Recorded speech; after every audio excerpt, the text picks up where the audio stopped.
Good morning. Welcome in, welcome in. Good day, good day, good day, good day, ladies and gentlemen. Oh, it's patch day. To the live it goes. Hope you're all well. Welcome in, guys. Let me see. We got Tespedo, Gazra, Red Snare, Rufus, Glitch, Sideways, Logan, Mac. Welcome in, guys. Good day, good day, good day, good day.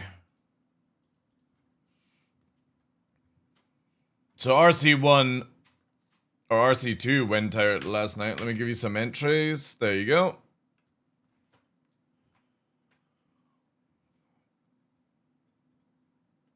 However, there's like nothing in the patch, so hopefully they'll go on time with it. I'll give it a quick test today, but that's about it.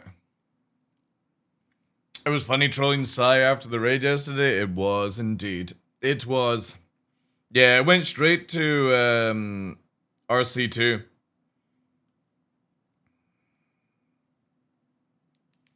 Right.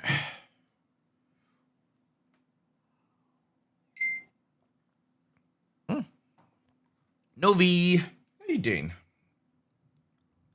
Thought I just turned this off, but no, I don't. There we go. Oh, I see. As soon as I say Novi, you're here.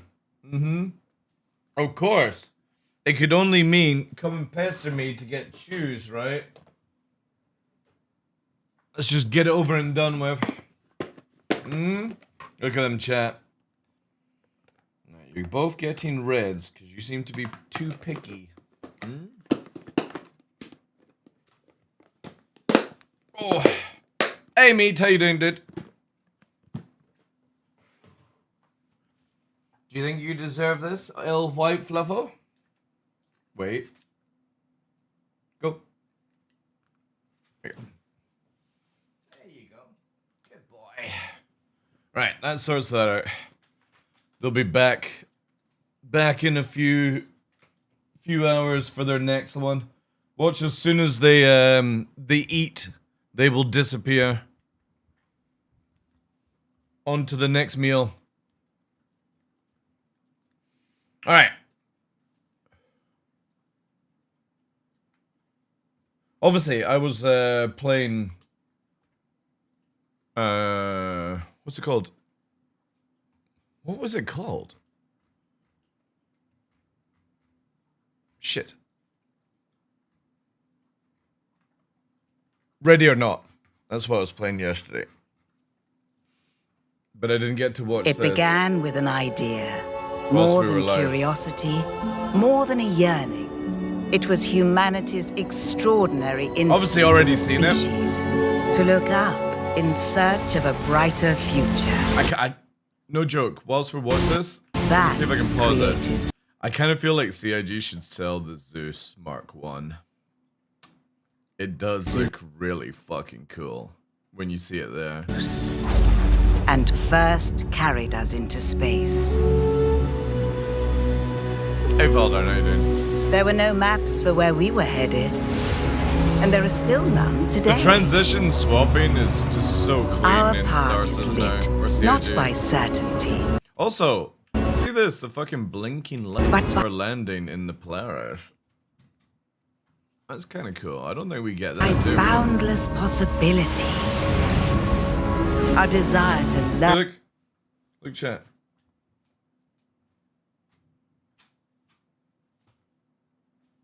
Fucking eat and run. That's all it is. And watch when they come back. They'll start pursuing me for it. Learn all we can in this universe we call home. And to carry that knowledge forward, so that each discovery we make inspires the next.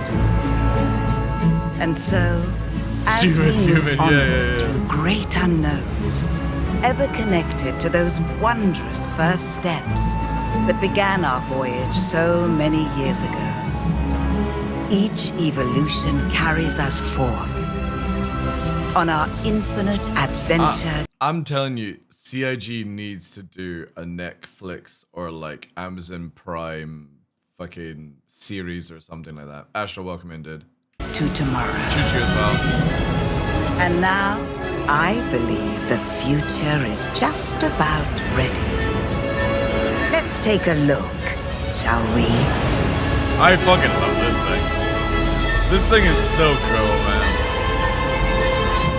I just wish, I wish when the wings opened, it was flapping, you know? From the Zeus to the Aurora and beyond. If they made a dropship version of this, I would be very excited. What's the interior? Yeah. Again, it's fucking sick, man. From the Zeus to the Aurora and beyond. The only thing is, one of the downsides to this is I think CIG should have housed the guns in the side of the armor here. So you had the guns here instead of here, because it's like the Hawk, you know? As soon as you lose a wing, and these definitely look like you're gonna lose them, you lose gun, but I suppose it matches like the Connie and stuff like that. Well, it's not really X-Wing, but that's the sort of vibe that they're going with fighters for RSI, and I'm fine with that, you know? I'm fine. If you look at everything, it's not X-Wing again. The Polaris is X. You know, the Connie is already an X. The Bengal is an X, right? So we've had these for fucking years. So I don't understand why anyone would say not, you know, an X-Wing again. It's literally RSI's formula. Even the original Aurora is an X-Wing. You know? X. You've got X on the Zeus, X on the Connie, X on the Perseus, X on the Bengal, X on the Polaris, you know? X on the Mantis and Meteor. Even though like it doesn't actually form a wing system, but their engines have always been an X. If you look at it. Even the Apollo has an X-wing. Little flaps on it and stuff like that, so. Roberts Space Industries.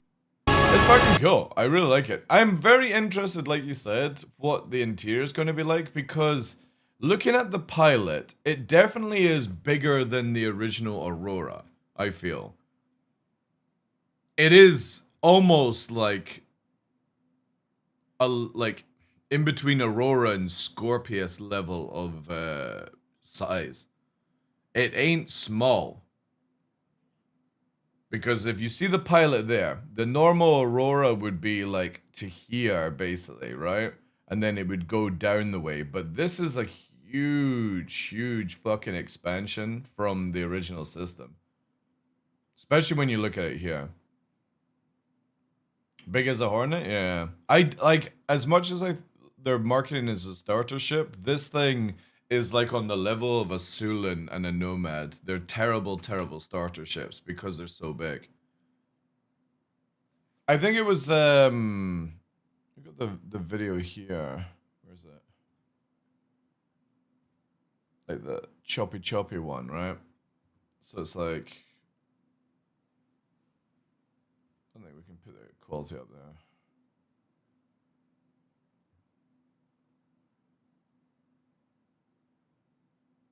So it's like what? 6 size 1s? So it's smaller than the Titan in cargo space. Smaller than the Titan, because the Titan can do 8. So that's 6. And I'm going off the scale of the person. It's just, the problem is the Titan, it feels to me like it's going to be even smaller. So it's like, I just don't know why. Like, for starter ships, obviously, cool. It's cool looking. But practicality, like, for starting ship, nothing beats the Titan right now. And I don't think it ever will be able to beat it. Because of just the shape, the weapon size, the speed, the tank, the bed, the cargo space. You know what I mean? It's very difficult to beat a Titan. Maybe the wing spread makes it look better than it is. I'm going off just purely body here, dude. Right? So when you have the pilot there and you've got the cockpit. The Aurora, normal Aurora, is no more than like maybe the body out to there. You've got literally triple the wing, like triple the size, right? So it goes from being a very small target to deal with to a very easy target to deal with. Just like the Scorpius is, because of the wingspan. Yeah, they're far too big wings, you know? Now, obviously, if it's fast, because we don't know what the tuning is, if it's interceptor tuning, it could actually be a really good fighter. Comparing to the Zeus, well, the Zeus obviously is a lot bigger. The thing is, I would be interested to see if this is as wide as a Mantis when it's like wings out and stuff. Again, you go from this, where the pilot is and how an Aurora is, and then you go to the back here where this back area is only doing 6 cargo, and one has to go. Is this ship bigger than a Titan? Does it have decent enough damage to compare against the Titan? Is it as fast as the Titan? And if it's none of those three, why would you ever use this ship? Because the Titan literally is one of the best with 2 3s and 1 4. Best damage, best speed, best mobility for a ship of its size, best cargo with 8 SEU, bed to be able to log into it. I hope they've just not added a fucking toilet to this to make it bigger, you know? And it can carry 2 size 3 bombs as well. This is 4 size 2s, yeah, which is just nothing in comparison to the Titan. So again, it's cool, but this thing would have to be really fucking unique to ever knock the Titan off its place. And for a Mark II, I kind of feel like it should have been that way, but I think the wingspan is too much out. It should have been further back just because of how the body is. You can see the body here, right?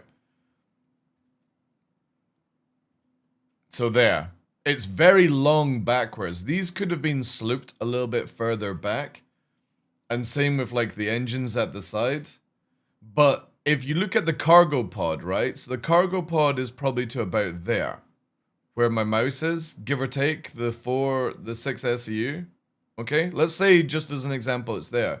That means from the pilot seat here, you've got this amount of space to about there, which will most likely be bed, toilet, TV, all these things that you just don't need in a fucking Aurora, right? And that's again why the Titan is so good, because the Titan is you just go into the back, you lie down the bed, and then you're into the cargo space. This looks a huge fucking ship in comparison to the old Aurora. But again, we'll see it when it's actually out. My worry is that it's just... if it's got low amount of damage, it definitely needs to have, like, interceptor tuning to be fast as fuck. If it's not fast as fuck, this thing's dead in the water, as far as I'm concerned. Because if it's only got 4 size 2 and it's slower than a Titan, it's worthless. Absolutely worthless. From the Zeus to the Aurora and beyond. And again, you can see, like, obviously it does have quite chunky engines. And it's obviously got 8 size 1 missiles in the most weirdest configuration I've ever seen. I don't understand why they didn't just, like, mount them on the roof. Why are they on the wingtip, like, going out in different directions? It's very weird. You could have had, like, a missile launcher system down here, but... Again, we'll need to see... with, like, where the components are and stuff like that. It's definitely cool. It's got that, like, that cool vibe to it, but I'm worried that it's very under spec. Now, if these are 4 size 3s, which doubt, but if they were 4 size 3s, it would actually be a pretty decent fighter then. It would be on the level of the Saber, and if I had interceptor tuned, maybe it would be good, but yeah. Yeah. I need to know, for me, I need to know how many shields, If it's only got one shield, bad. If it's 4 size 2s, it's okay, but it's not that good. And if it is slower than the Titan, it's worthless. Because the Titan, 2 shields, 2 freeze, 1 4, and is one of the fastest fighters in the game. Has bed, has ejection, has great visibility and stuff like that. So, but obviously, if you're like looking for an LTI token or something like that, this will be perfect for you. Perfection. Also, next video. This is a game I'm going to be probably playing as well. I've asked for access to it. It's called Legend of California. It's by the guy, some of the ex-guys at Blizzard, and it's a Western MMO. So like Dune Awakening, Ark type shit, but Western.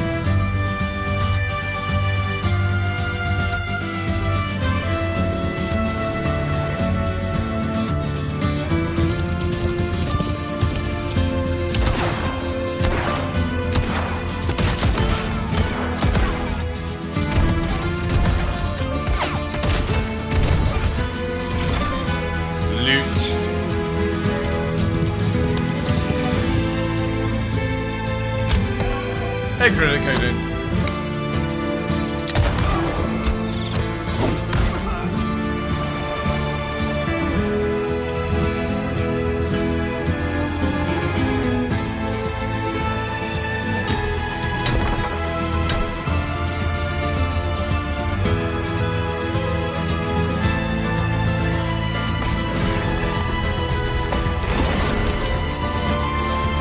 What I like is it's got the Sons of Forest tree cutting system, which I think is a really good one. The Legend of California. All Americans will love this. There's a video that I was showing the guys last night where the developers were like, literally, this is one of the coolest things I've ever seen in my life, right? Is the developers, so Jeff Kaplan and Tim Ford, right? Like one of the lead developers, they did a 10-hour stream of playing the game, obviously in the dev tools, right? Okay. When has ever a company of the lead devs do a 10-hour fucking stream answering questions and playing the game and being able to answer all the questions whilst playing the game? I'm actually legit testing mining a little bit this morning. Cool. Like that's fucking nuts, man. I've never heard of developers showcasing something like this. Oh, I got a master pickaxe. This thing is good. Oh, and I need basalt. How much basalt do I need? Last. There has been, yeah.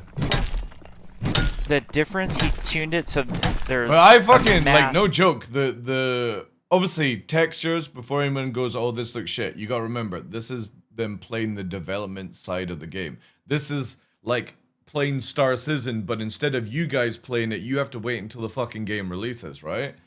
But the mining side alone looks so good.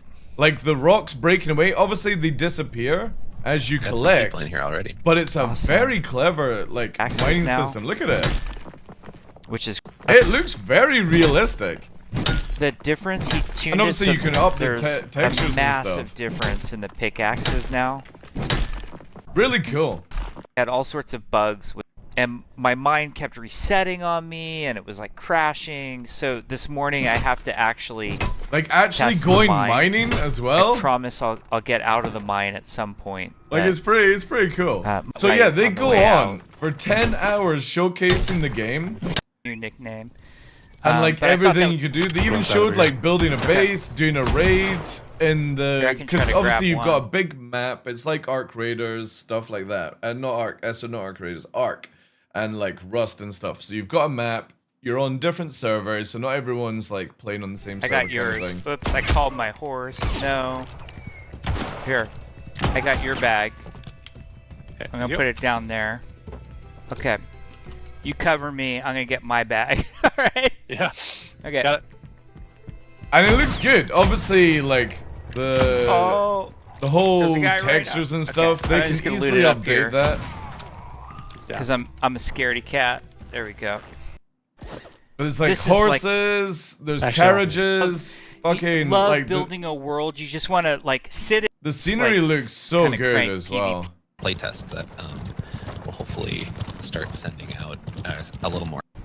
I'm very interested to see if what this game will be like, Alright. because you know one of my favorite like I have never played Red Dead Redemption 2, the storyline, but I have hundreds of hours playing the online mode because it was so fun to like attack people and do stuff and all that shit and get wanted and crap. So I'm like, as much as you know, I like sci-fi, Western games, especially like Red Dead Redemption, are so much fun. Those old shooters. If anybody's played Hunt Showdown as well, you know, you'll know what I mean. There's something about, instead of having fucking like machine guns and laser guns and stuff, those old fucking lever action rifles are so much fun to play with. I still have that job. Let me check jobs. Can I make black powder? So yeah, ammo? it's like full The axe is crafting, broken. chopping, I do have everything fruit that you want axe. from these type of games. Not Should work, allowed. all right. Finally fixed it. Yay. Yeah. Axe I'll not put strong this enough. this video down on Discord, but it was very interesting to see literally a 10-hour stream by lead developers playing their game and actually being able to fucking like talk about it, which is crazy shit. Okay. Let's roll. Let's 3 get out of gold. I'm cheap enough. And the PvP in this game is you walk Our into like lighter a is PvP phenomenal. zone and get Ours are- flagged, are just and your incredible house is a developers, safe so zone and stuff. make for some good So stuff. there's like PvP areas on the map. Let me see if I can find one on the map. Yeah. Back for their 20. Try and get where he shows the map. Yeah, like here. Strongholds. So like the red area is like the high tier material, and that's where like the PvP zones are, these pockets. So all these like squares and stuff are meant to be the PvP zones. So plenty of PvE, but obviously like you can go into the PvP stuff and get like higher materials. But there's like different tiers. There's 4 tiers of zone, and obviously they're down in this area. That have the little It's check pretty cool, man. means that I've looted that special chest, and any of them that are blank, like this one right here, these ones mean that I haven't looted that chest yet. So I think we should try to go for a big one. Let's get a job and maybe do that, and then try to do one of the really big ones.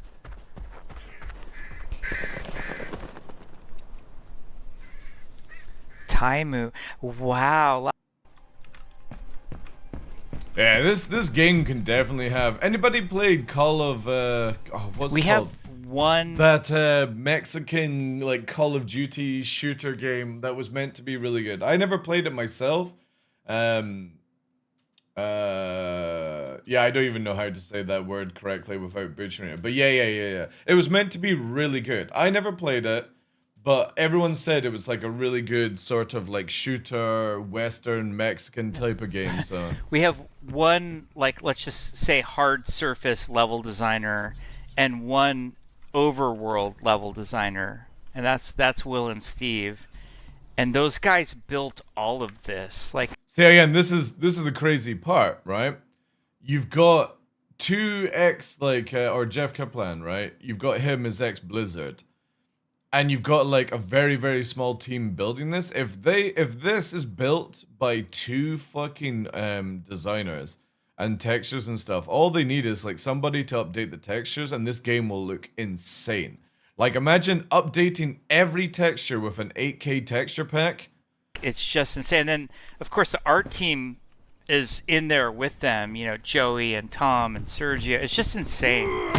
Penny on the technical art side, and you know, like, just so impressed that they could build this breadth of content.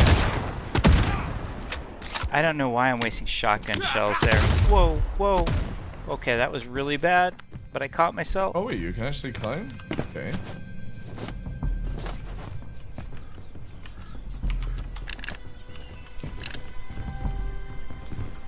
I hear them. I hear them. Oh, no. We're not going to survive this. Got like 1 HP. I need to start making fire bombs. If I threw one in there... Oh, I'm in trouble. Here he comes. I hear him. Alright, he lined up for that one.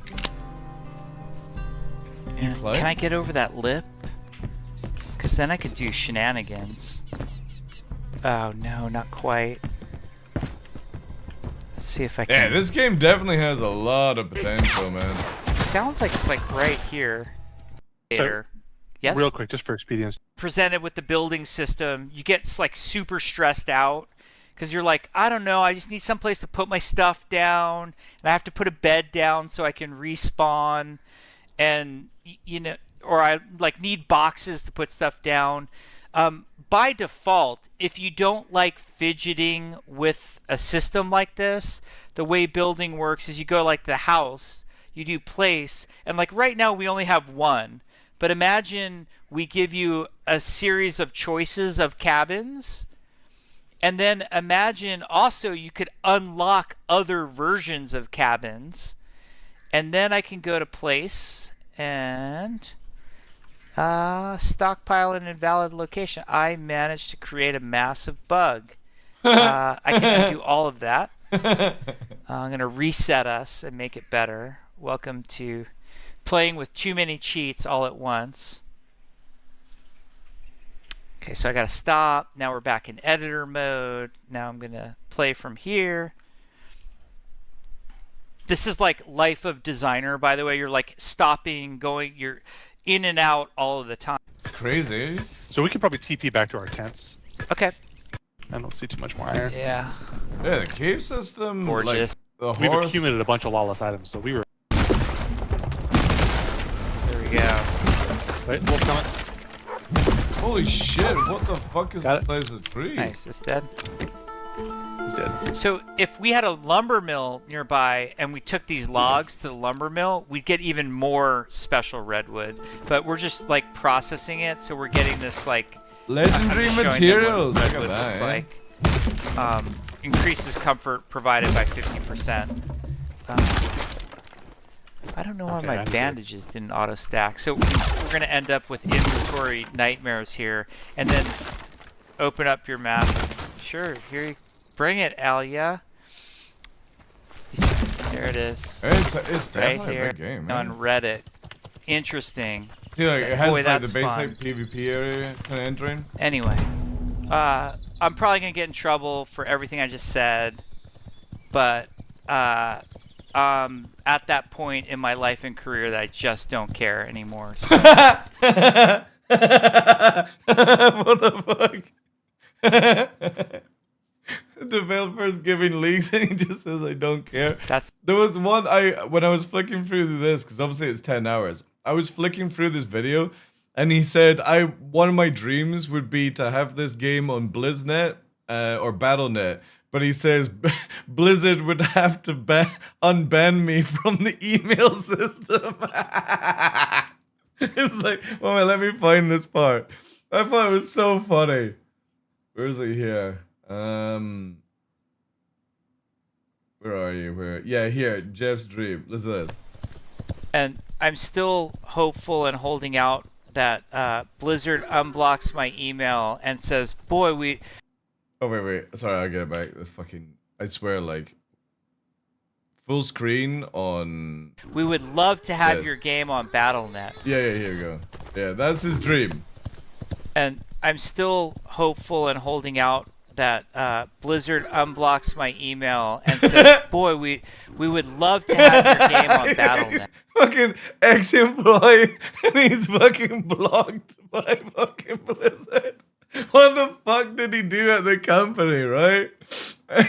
Not only is he saying I don't give a shit anymore, but he's like, yeah, he's actually been like open about things. That's my dream. That's sick, man. That'd be so cool. Again, I hope this is a successful game because, again, I've never seen a 10-hour stream by the developers showcasing this. Could you imagine if Chris Roberts could do 10 hours and actually play his own fucking game? these guys are building the game, doing a live stream about it, talking about things. If you want to see like all this stuff here of what they talk about within the 10 hours, like it's bonkers. Yeah. But we did 10 hours, so I think we did good. We will do this again. So apparently they did a Q&A podcast, and the podcast lasts 5 hours. I've not seen it myself. But I mean, holy shit, imagine, wanting to promote your game that much. Very small team. Looks good from what they've got already. Like the UI is nice, color-coded, quantity or quality, quantity. Very basic. The map's looking good size. The crafting and stuff is what you want from it. Obviously, combat we'll find out about, but yeah, this is called Legends of California. You're able to go to Steam and like wishlist it and stuff right now, but I've asked for access when they have the access stuff because this is my jam right here. These type of games, I love sandbox video games, and a Western sandbox sounds really, really fucking good. Looking forward to it.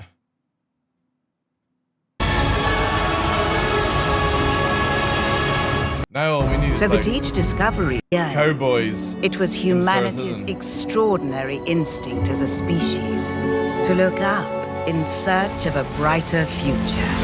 That created Zeus. I hope this is what our warping is going to look like in the future, because it looks good. Search of a brighter future.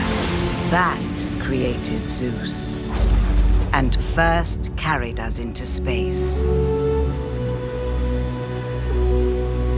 There were no maps for where we were headed, and there are still none today.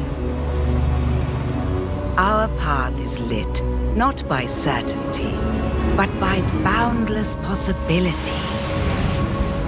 Our desire to learn all we can in this universe we call home. And to carry that knowledge forward, so that It's crazy get off the auto. It's crazy the quality of stuff. each discovery we make inspires the next. And so, as we move onward through great unknowns, ever connected to those wondrous first steps that began our voyage so many years ago, each evolution carries us forward. Again, the Mark 1 Aurora is so small in compared to this thing. On our infinite adventure to tomorrow. And now, I believe the future is just about ready. Let's take a look, shall we? I mean, lengthwise, at this point, I think Let's take a look, shall we? so you go there and there on my monitor.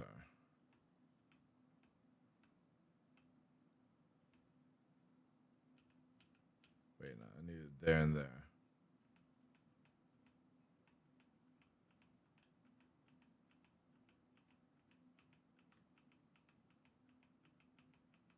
But that's a lot of.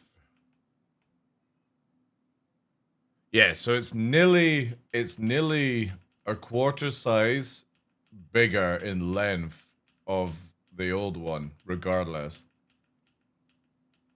Yeah, it's so much longer.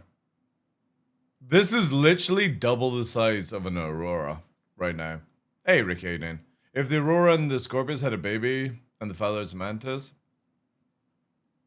Very streamlined. Well, I mean, that's when it's ranked in, right? But it is double the size of a normal Aurora. If it doesn't outpunch the Titan, this thing is useless. Cool, but useless.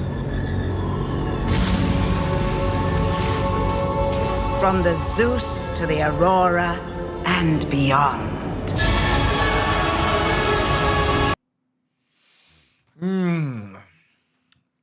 Look at those fucking 4 railguns on that Bengal sitting there. Look at that. 4 Idris railguns. Roberts Space Industries, delivering the stars since 2075. Do you see the picture of the docking ring? No. What's the picture then?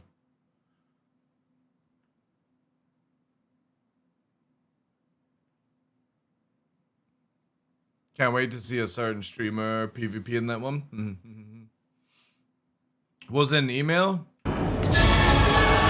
Oh, because yeah. The docking ring, like the side opens up or something like that. Yeah, it's like on the left-hand side of the ship has an EVA port on it. So I would imagine this armor here retracts, or whatever, if you want to call that. Because I don't think they're doing different versions. Let's have a look. Yeah, okay. Yeah, so basically it retracts, and you can get in that way.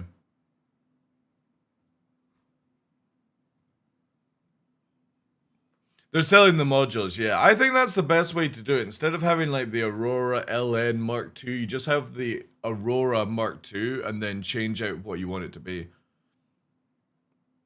Again, this thing's pretty fucking big, like. It is pretty big. But at least got a cool side port, right? Because when you see it there, it's like hidden away. It's kind of cool.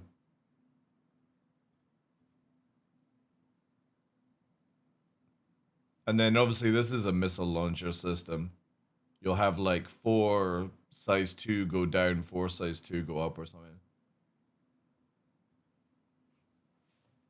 Can you use this ship without modules? Oh yeah. I would imagine so.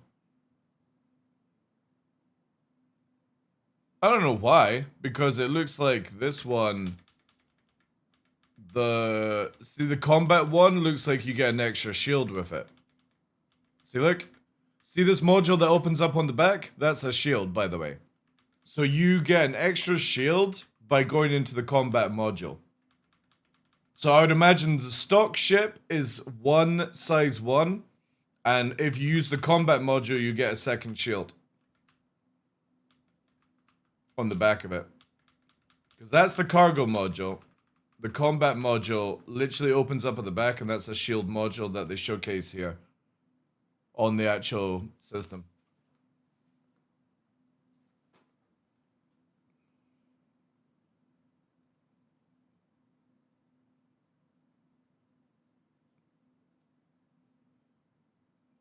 Yeah, exactly. Like, it's one of these cool things, but if it... This is the way I look at it.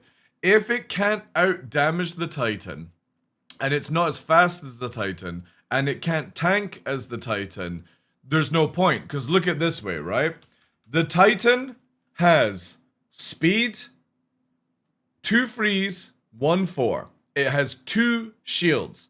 It has the ability to carry 8 SU of cargo without changing out modules. And it has great visibility, great, has a bed in it and stuff. So why would you ever use this thing? It has less damage, and you can't carry cargo and do combat at the same time. So it, like, yeah. It has to be cheap. It has to be cheaper than the Titan. If it's more expensive than the Titan, then there's no point to the ship whatsoever. It's just another gimmicky fashion thing by CIG. Because again, you are having to sacrifice the cargo pod, which is only 6 SU, by the way, which the Titan is 8. And this one's got missiles and shields. Yeah. But the thing is, though, is again, it's like, as a starting ship, why would you ever choose anything else apart from the Titan? It literally will allow you to start this game, make lots of money before you ever have to upgrade or run anything else. And that's my worry with it, is that, yes, it looks cool, but if it doesn't offer anything more than less than a Titan, why would you ever use it? Why would you ever use it? It's gonna have to be super fucking fast for it to, like, viably be good. It's releasing today, but I would imagine it's, like, 4 o'clock. 4 o'clock for it. I do like how it's got, like, built-in veto, though. That's kind of cool. I mean, that's one unique thing over the Titan, but it's like, again, the Titan can do combat and cargo, drop people off, super fast, bed logging. It literally provides everything, and this thing has to sacrifice cargo to do combat, and that's kind of meh, right? Yeah, maybe something like that. I would imagine they put the Titan up in price. Be kind of cool.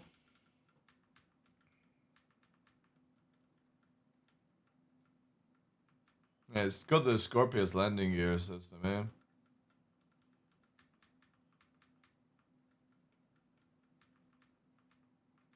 Very interesting that it requires veto though, and it looks like the veto are on the lower engines as well.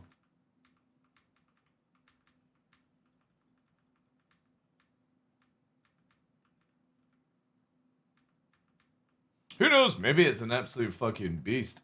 Just gotta see the spec. The problem is you have to swap out cargo. Yeah, if a Titan Mark II comes out, that's it. It's fucking Avenger Mark II, GG at that point. But then CIG could make it where it's like modular as well, where you have to sacrifice the cargo space. Maybe they'll go that way. Again, looks-wise, it looks amazing, but only combat version will have 2 size 3s and 2 size 2s. I doubt it. The pod at the back for the combat is heavier missiles. So instead of the 8 size 1s that you've got, when you swap out the combat pod, if you see here, it opens up like that, which would mean that there's missiles that go up and missiles that go down.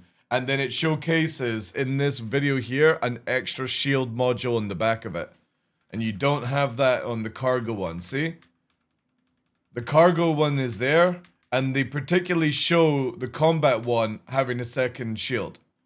So you sacrifice cargo space for more combat capability, right? Size 1 shield though. Yeah, but again, adding a second size 1 shield puts it in line with like Titan and stuff like that, right? Well, actually, like FR isn't the best to use. It only depends on what you're using it for. FR only gives you more HP on the module and more shield buffer, but actually requires you to run more power, making you a higher target for only a little bit of buffer. Like if you look at how shields work, right? Say we take the Titan, right? Right now, you can see that if we go to FR shields, we have to have literally, let me just do this. We have to have 2 units of power to turn the shields on, and then 4 to maximize the resistances and stuff. And you only get 5.8 with 500. Now, if you go to the best stealth shields, for example, you only need 2 units of power, and you lose 200 HP per second and 2k shield, but you have max resistance. But it also requires you to no longer have 4 units of extra power. So military shields only give you faster regen and more buffer, but every unit of power is only adding on 500 extra shield. And like an extra 100 or like 50 regen power. So you are making a build very dependent on power at that point. And military power does give. So say for example you go stealth slipstream, it's 14 units of power, right? And if you went FRs, for example, and then say we went with snowblinds, right? We're going to just use a typical build. See how we don't have enough power to run our engines and our shields? So our shields are not even maximized out. The buffer is, because you only need the buffer at 2 units of power to make it turn on. Because you got 2 shields, for example, right? So there's the bubble. You add it on. You can turn it off, right? And you can see how if you turn it off and do all that kind of stuff, right? Let me just fucking bring this back on because there we go. So there, if that was the thing there, then if you go to a military, you can power up, but you're still underpowered for your afterburner and stuff like that. But you've got the resistance up. So sometimes sacrificing to go to like a Mirage, for example, see there, lowers the buffer amount down, doesn't change the regen that much, but it makes it bring it in power, see? So you sacrifice like a K of shield, but you can maximize everything out, and it brings your power down. So people just need to learn to change out shields and stuff. No. I generally feel like what they need to do is remove this system for fighters, Ricky, and just make it where, this whole trying to micromanage to make sure you've got like all the power and stuff is so silly. They'll eventually make it where you can't run everything constantly on. If they just did it like Elite Dangerous. Elite Dangerous is like that, by the way, right? Elite Dangerous is like that. If you want to be tanky and deal damage, you have to go that way. If you want to be fast and tank, you have to go that way. If you want to be fast and do damage, you would have to go that way. Elite Dangerous doesn't allow you to maximize like Star Citizen does. It's so stupid. But ED has any ship, can be anything? Not really, no. Not really.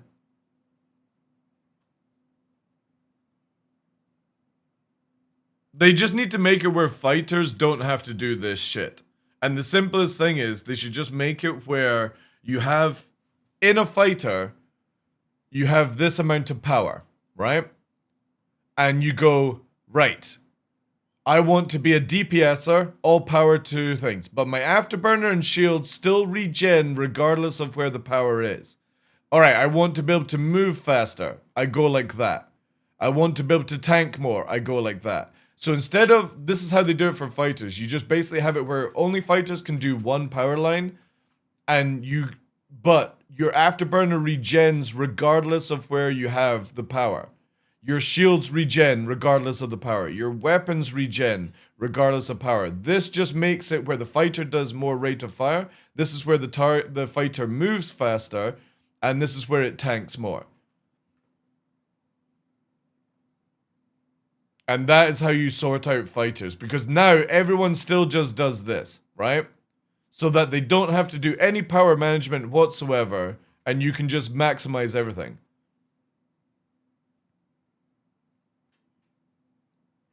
What, my idea or Star Citizen's one? You have to be more specific on it. Because my idea actually brings fucking balance. CIG's does not. This type of system should be only for multi-crewing when somebody is like, I need all power to engines, and you've got somebody actually doing it, right? For fighters, it makes no sense. In combat, when you're in a combat fighter in real life, you have certain profiles that you can put on your plane as you're going into things. But in mid-combat, you're not going on the MFD. Power allocated to fucking engines. Right, I need more advanced radar. You're not doing that in a fight. It's so stupid. And CIG want you to do that in mid-combat, and nobody's going to do that. That's why we always meta around having maximum power in everything to do. For me, I'll go stealth shields, right? And stealth, obviously like that. And this brings down the EM by half. Because for me, I can easily go, right, well, I need more power to engines, right? I need more power to weapons at a particular time. I can set up a keybind system for that. But that's how people are playing right now. And it's crazy.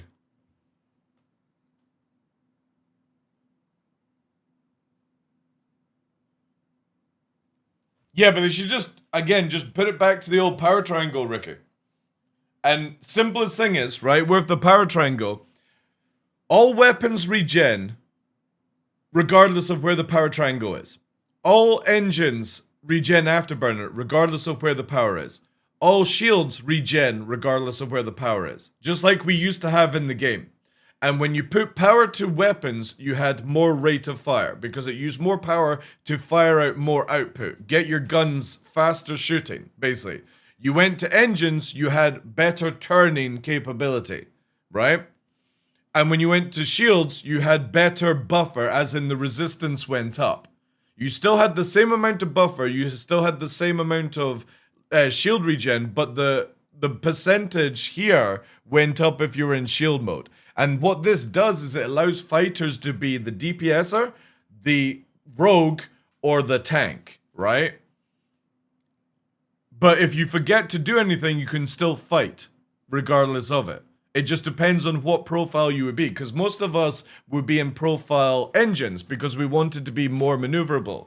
And then if we were behind somebody, we'd switch over to DPS to DPS people. And that's how they should have it for fighters. And anything that is multi-crew, like Cutlass and above, should be on the system that we have right now, and you have to have an engineer that changes the power around. But you give those ships more power to do cooler things, right? And just scrap it from fighters. It's so stupid to do it in any fighter. And it's same as even if they make profile system, you changing out the profiles in mid-combat is just daft. Also, welcome in, Ghost. How you doing, dude? Do I like the new Aurora? It's alright, but the thing is though, is like, if it doesn't, Ghost, if it doesn't outweigh the Titan, why would you ever get it, right? There's no point ever getting any other starter ship apart from the Avenger Titan. And that's the way I look at it. If it doesn't compete against the Titan, there's no point to the ship. It looks cool. I'll use it. I'll have a wee test of it. I'll see its flight capabilities. But if it can't be, if it isn't on the same page as the Titan, it's worthless. Because here's what I go with the Titan. The Mark II Aurora, you have to take away cargo to go combat to have an extra shield. The Titan has 2 shields. It's the fastest light fighter in the fucking game. It has the ability to carry 8 SEU cargo. It has ejection and it has a bed. And it has one of the best combat visibility cockpits in the game. And it's got 2 freeze and 1 4 can carry 2 bombs whilst carrying cargo. If the Mark II Aurora can't do that, it's worthless. And then it should just be super cheap. But then again, I always say to people, if you can only afford an Aurora, then grind up to a Titan in game and then don't buy anything else. Like, the Titan makes so many things redundant because of how good it is. So if this Mark II can't even compete against it, it's like, yeah. All those points you said make no sense to CIG. I know. But this is why, yeah, for me, just get it if you want to get it. But if you think it's a good starship, you're fucking kidding yourself. Absolutely kidding yourself. Because again, Titan just literally does everything better than any ship. The only other thing I always suggest to people is if you're going to do more mining, get a Nomad. Because it has free shields, free guns, and bed, ejection, and then you've got the flatbed at the back to carry like a land vehicle or something like that, right?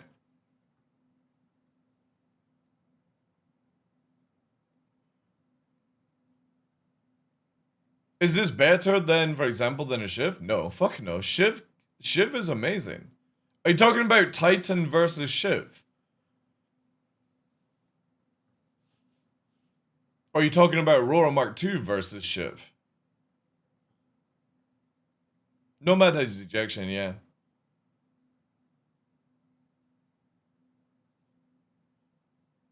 Nomad is free.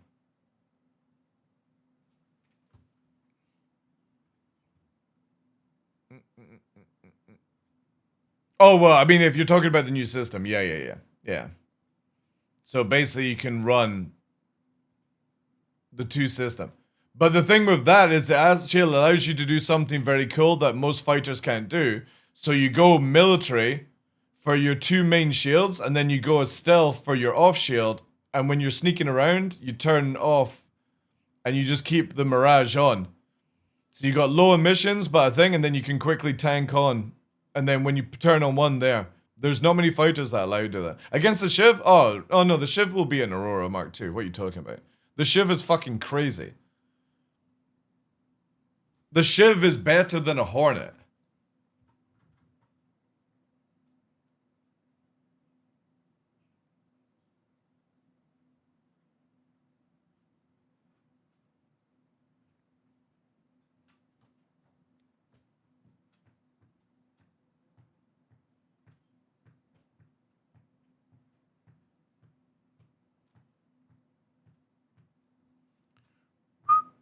Hey, Tough, good morning, dude. I'm amazed that you just said the Shiv is better. It is, dude. Shiv is way better than a Hornet. What are you talking about? It's not even a fucking competition. The Shiv, right? For example, you've got to remember that it comes with a size 2 radar, okay? Wait, let me move over here.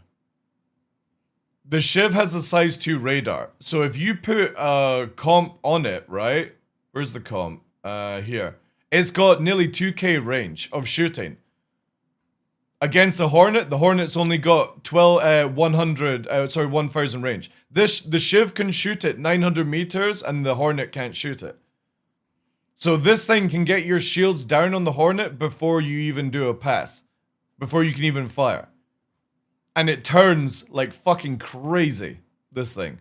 Can carry cargo, can carry people, you know? The Shiv is very underrated. I don't think people realize how powerful the Shiv is.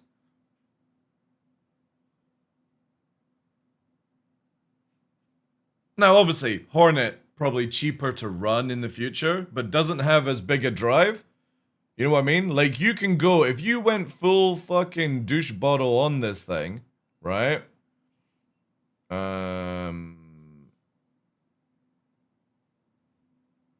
Yeah, we'll just do that, right? Actually, we'll just do fucking ice boxes.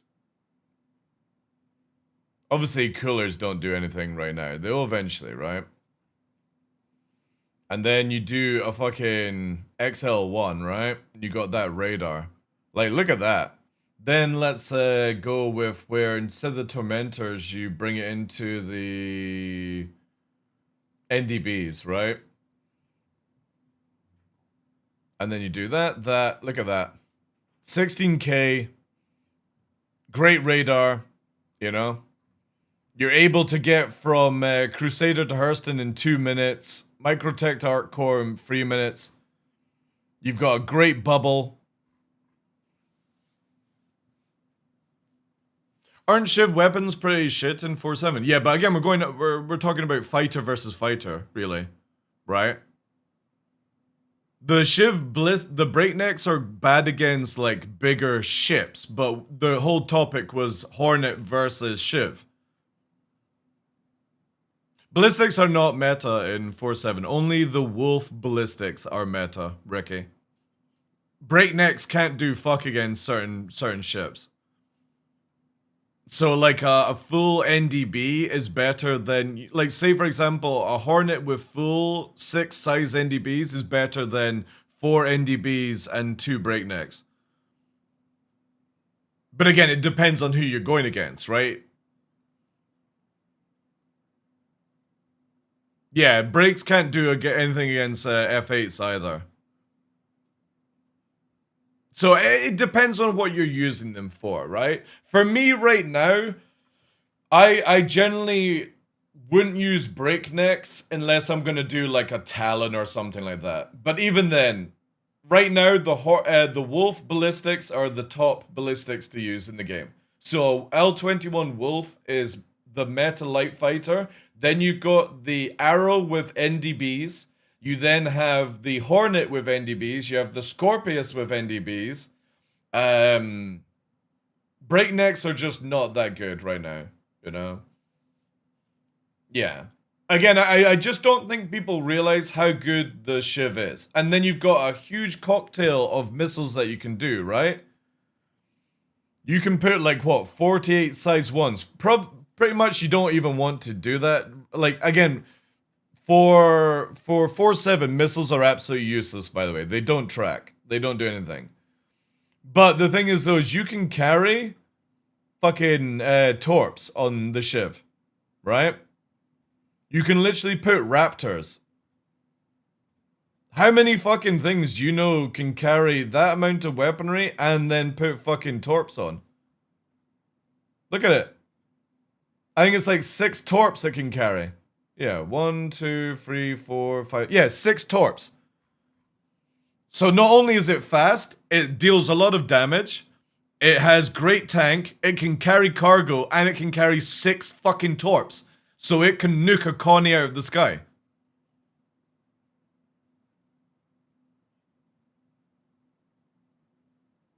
Light strikes are useless. They're useless. If you're not using Omnis or like lore, there's no point. Light strikes are worthless. You might as well just use Panthers at that point. Yeah, definitely like the Shiv, super underrated for people. I just don't think people know how powerful this thing can be. And obviously, like, if you're talking about top PvP meta sweaty fights, who the fuck cares about that anyway? How many of them are you dealing with on a daily basis? You're not. So the Shiv is a really good one. How to build a Stinger in 4.7? Melt it. CIG Tren, never do anything good with alien ships. Sorry, dude. You're paying a very expensive ship that is worthless. I mean, keep it to use it as money, but they're generally shit. There's nothing you can do with that ship to make it good. Because how it flies. And you've got to remember, a Shiv is the same size as a fucking Hercules in real life. The blade is okay, yeah, but it's like, again, compared to what other things you can use. Wait, that's not even how you spell it, right? You know that a Shiv is the same size as this. So when you're flying around in your... Sorry, not Shiv. The, fuck. The Stinger. Just remember that that is what you're flying around. And when people are like, why can't I dog light fighters? Just remember that that's what you're flying. You're flying one of these, by the way, in the game. It's the exact same size as the Stinger.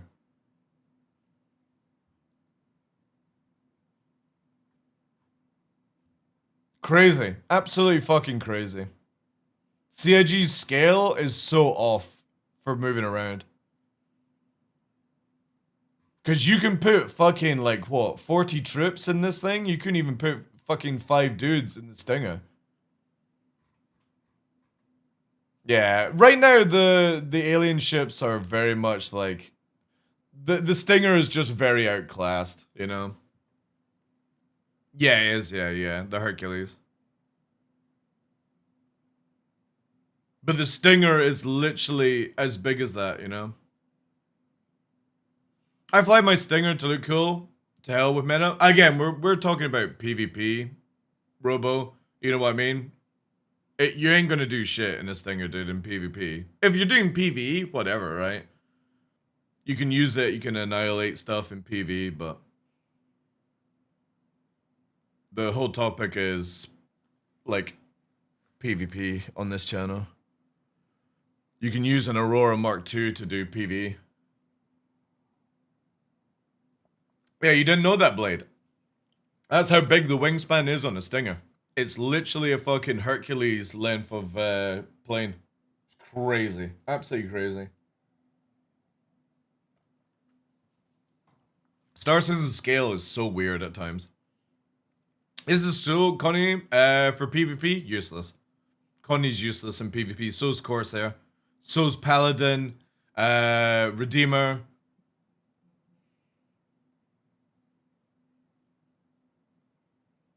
The Meteor did get a buff, slightly, in 4.7. Also, it can disengage very well, so Meteor actually is quite a decent ship to use now.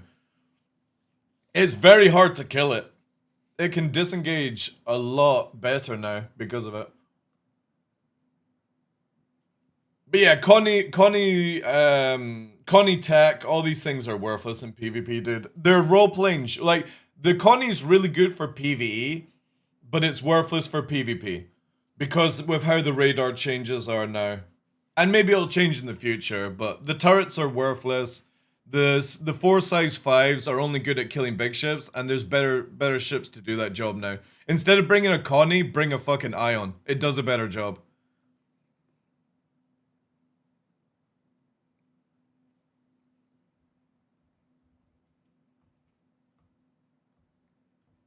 Or Shiv, yeah. It's sad, it's sad. There's a lot of ships that CIG have purposely made and they're more role-playing ships than like actual gameplay ships, which is fine, right? But you don't bring a Connie into PvP. It'll get fucking slaughtered by everything. I'm pointing the way, yeah. I am, mums.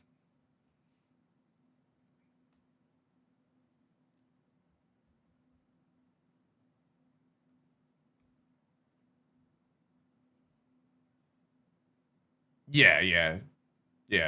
There's a lot of ships that are sadly just role-playing ships. Like the Paladin, for example. That is a high-tier, like, role-playing ship. It's worthless in combat because of how slow it is. It either needs to be more tankier or, I don't know, more range or something. Like, the size 5 guns are good on the turret, but did you guys see when I was memeing against that fully crewed Paladin in a fucking Warlock? And every time they're trying to shoot me, the turret would go slowly back and I would go onto the top side of it. And the turret was going up and down so slowly. That's what happens. It's so bad for PvP.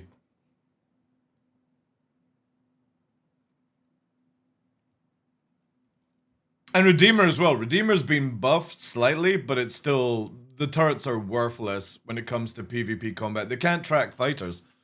If turrets could actually track fighters, I think you would see a lot of these ships be useful again. Like, the Connie would be useful if it could actually go toe-to-toe with what it was meant to design to go with. CIG originally said that the Connie was meant to be able to go toe-to-toe with four to 5 Hornets. And I don't even think it could go toe-to-toe with 1 Hornet right now.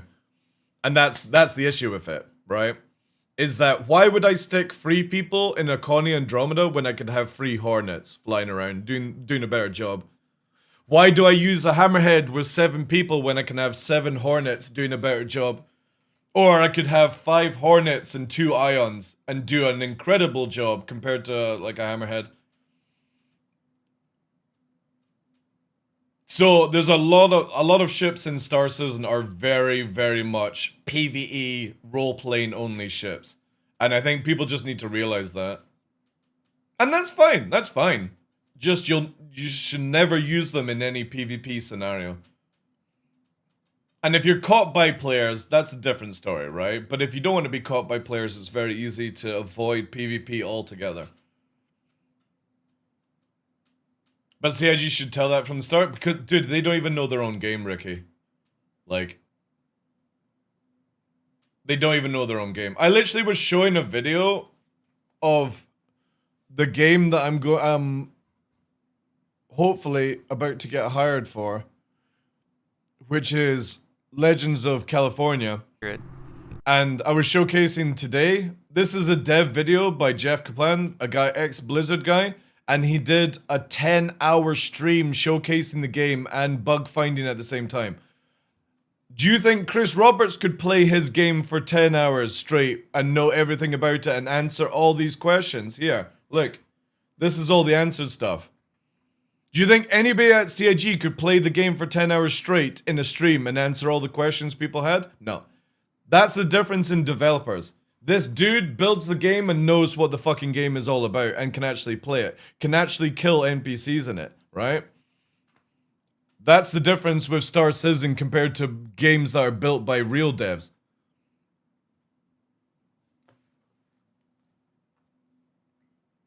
How did the nerf Paladin shields? I don't think the Paladin was nerfed on the shield level. I think it's just more, it's just shit. Yeah, because it's still got 1 shield, so it's got more shield now than it did have in 4.7. The problem is here, right? Look at this. Even if you use the best military shield, right? Let me go full fucking douche bottle level of gameplay. Alright. Absolute bonkers level of ship. See, even with max radar, you only get 2k range on your turrets. A fighter can literally get away from you and you can't do anything because of how slow the targeting. Look how much power I have to put into the fucking radar just to make it see 2 kilometers. So obviously, yeah, you can fully juice out a Paladin, and obviously you don't need to worry about missiles and stuff right now, but this thing being so slow, only with a 2k fucking targeting range, means a fighter takes damage, it goes out to 2k and watches you fucking lol sauce, and then it comes back in at full shields again. CIG wants to sort this out. Turrets need to be able to be super fast at tracking, able to turn fast, and have like 3k range, and then the Paladin would be amazing. It would be incredible. But it's not. It's worthless. Like I said, in a fucking Warlock, I could outturn the turret by just memeing up and down. And that was against a full crew fucking shooting at me. They couldn't do fucking anything against my Titan. It was lol sauce.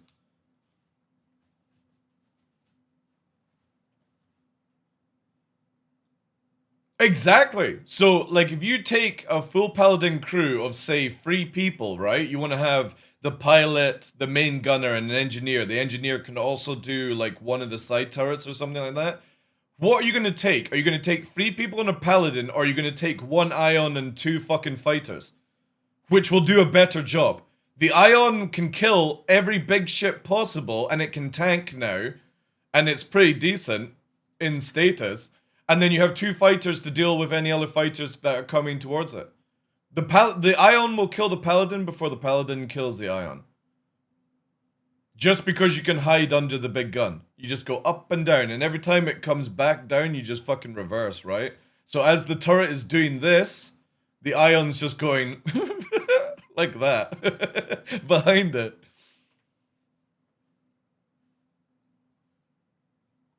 Again, the radar stuff for turrets is so bad. Oh, the Inferno's absolute shit, Ricky. There's no point using Inferno, just use an Ion. Because it can get shields down and it can pen everything in the game.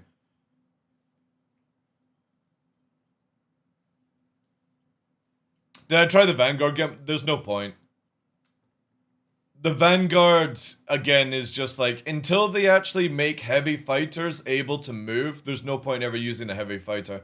There's no point using an F8 on the field. There's no point using a Vanguard. If you're going to use a heavy fighter, use a Scorpius. It'll do a better job. It can disengage. The F8 is really tanky, but it's underpowered in damage, and it just can't move. And if you can't disengage radar ranges, it doesn't matter what you're flying. You're dead.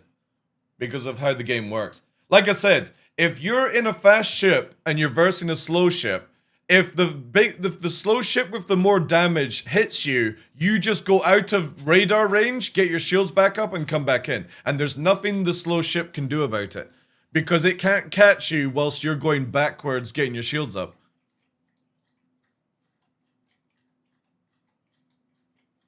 I personally, like, for me, Ricky, I think it's about time that CIG starts making bestoked weaponry for certain ships, like the F8. And stop this, oh, I'm gonna put whatever fucking fit I want on ships and just balance it around being really good at a certain job, and that's it. Like the Wolf is, you know? The Wolf bestoked weapons are awesome. You've got a choice of laser repeaters or ballistic repeaters, and that's it, you know? It's just so sad. And if the F8, if it had a little bit more speed and mobility, I think the F8 would be really good. Again, it's still a massive ship, so if anybody's like, oh, but then it would become OP. No, it's not. It's a giant fucking ship. You're just wanting to be able to pull forward. I mean, what's the point of having 14 fucking engines on the back if a snail is faster than you?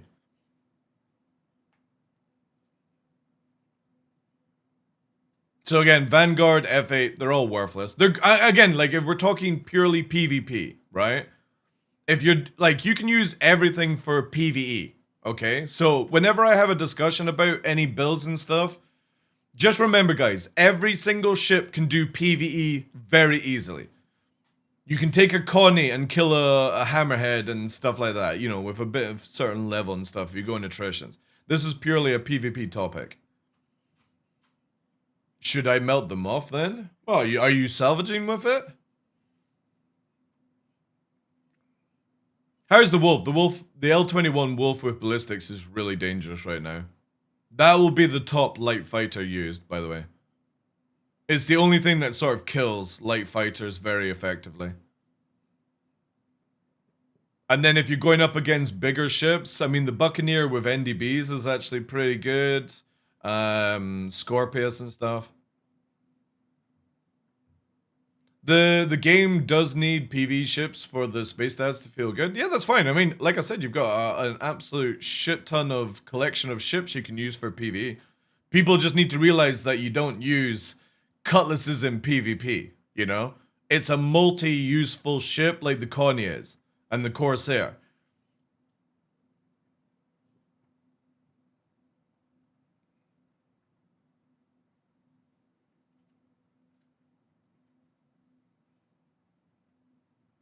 Still no wipe announced? I don't, again, guys, right, this is my take on wipes. I really want to wipe John, but there is no point wiping the game with exploits. People being able to dupe gear, you would just wipe it, and within 2 weeks it'd be back to the same status. There's no point, dude.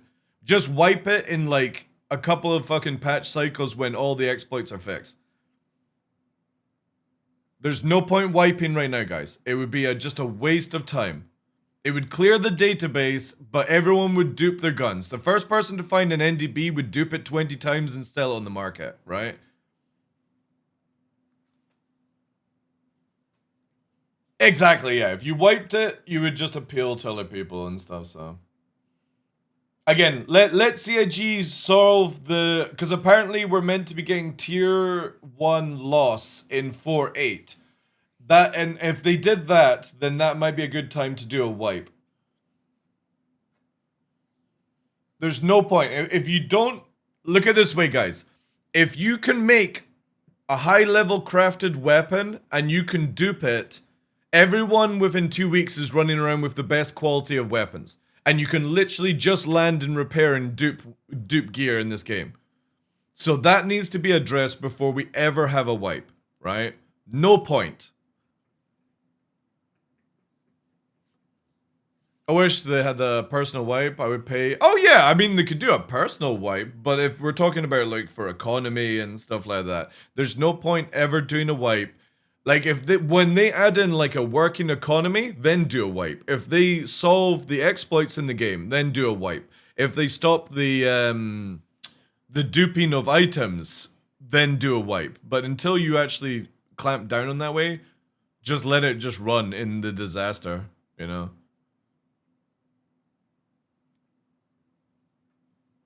Yeah, exactly, Samson. It's CIG, there are no bugs, only features. Very true. But yeah, I'm definitely looking forward to a wipe, but not until everything is sorted. And I guarantee you there'll be one hell of an exploit with crafting as well. So I'm kind of glad that for the first version of crafting, they don't have the ability to craft shields and weapons for spaceships.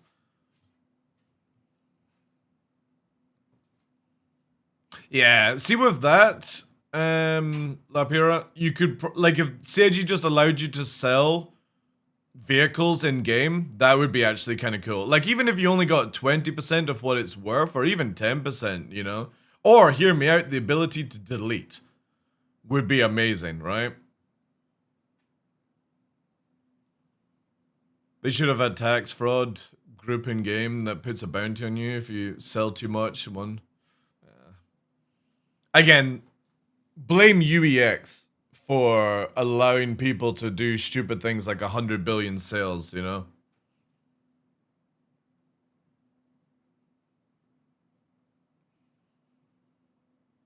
Yeah, CIG literally allow an exploit, by the way. If anybody doesn't know this, the exploit in the game is you can take weapons off your ship, modules off your ship, and press repair, and you get it all back again for a price.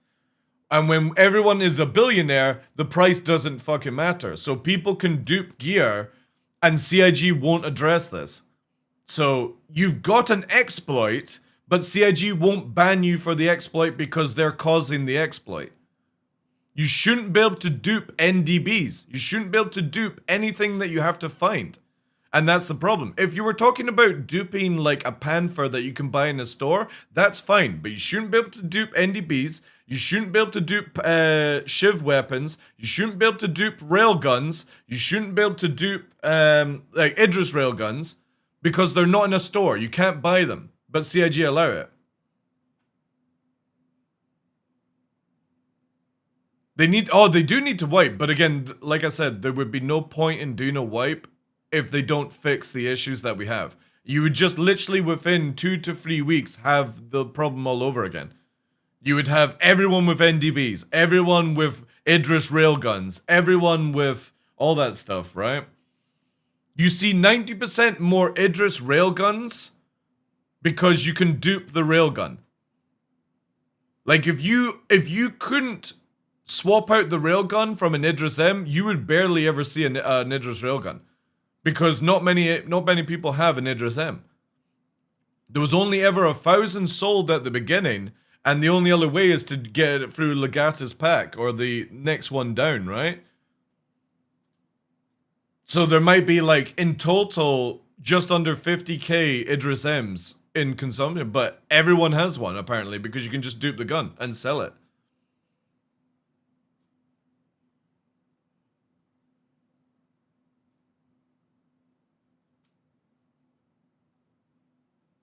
Yeah. I mean, again, that's why I understand why people are duping, but it does break the game when you're first seeing everyone with the same weapons, and it's not because they went out to do gameplay loop, Ricky, it's because their friend duped it. You know how I've got all my gear, by the way, guys? It's not from duping. It's because I go to Hathor and I find everyone's dead ships and take all their NDBs off their ships and their modules. But how many people will actually do that gameplay loop? They'll be like, oh, hey guys, has anybody got a fucking JS500? Alright, I'll dupe it for you. Here you go. Just come to my hangar, I'll quickly dupe it for you. Take me 5 minutes. But I go out and find these things, and you find them everywhere, because everyone's duping the gear. But if you couldn't dupe the gear, all these ships that I find wouldn't have these modules on it. It would be very rare for people to actually have top meta ships without the dupe. And only organizations that have got a logistic group or people buying stuff would ever have this stuff in the game. But because CIG allow it, everyone has it in the game. You know?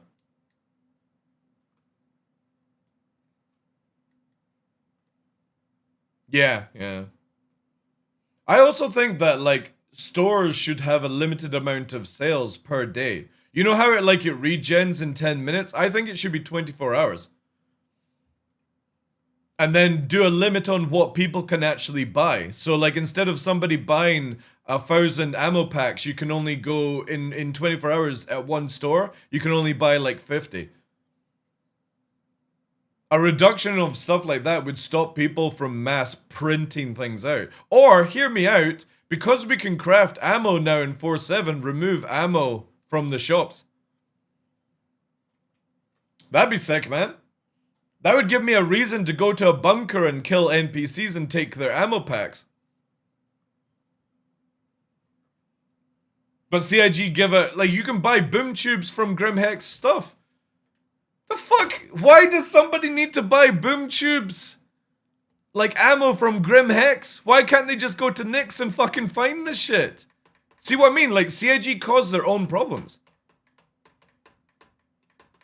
Same with railgun ammo. You can go to Hathor and go into the storage rooms and get fucking hundreds of ammo of railgun. Why not just limit it down to where nobody has railgun shots and it's a rare commodity to be able to fire one of these things? Because of how devastating they are. But no, they're going to nerf boom tubes instead. They're going to nerf the cool weapon instead of just nerfing how much ammo you can find. Like, they're dumb as fuck. The company is dumb. Instead of the basic nerfing down on things, they make it where you can buy ammo everywhere, and the rare stuff you can just dupe. Yay!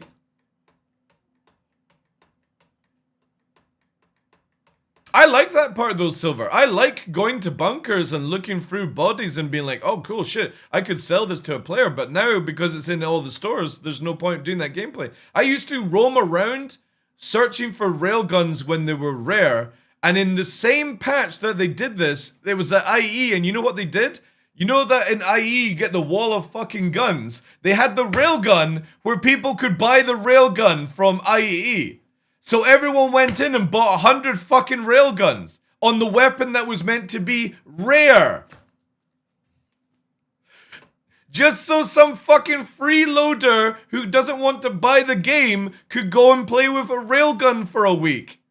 What a fucking dumbass move.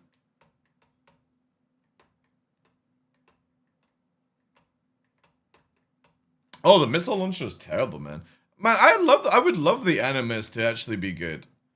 It's cool, the way it like jettisons out the missiles and stuff. But yeah, CIG are fucking clowns when it comes to anything to do this. Instead of giving us gameplay loops and making certain weapons and modules rare and you can't dupe them, again, all the military A, you shouldn't be able to dupe it. All the NDBs, you shouldn't be able to dupe it. All the Idris railguns shouldn't be able to dupe it. And make it a rare thing to find in the game. Make railguns, boom tubes super rare. Make it where you can't buy the ammo anywhere and you've got to find it. So when you see somebody with a boom tube, you go, shit, that person actually played the game, or they bought it from somebody that could be bothered to do the game. But most of the time now, you're like, oh, this is somebody that's just literally bought 20 fucking boom tube rockets from Grim X.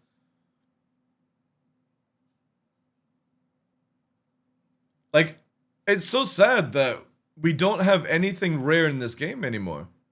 And CIG keep ruining it. It's not us doing it. It's them doing it.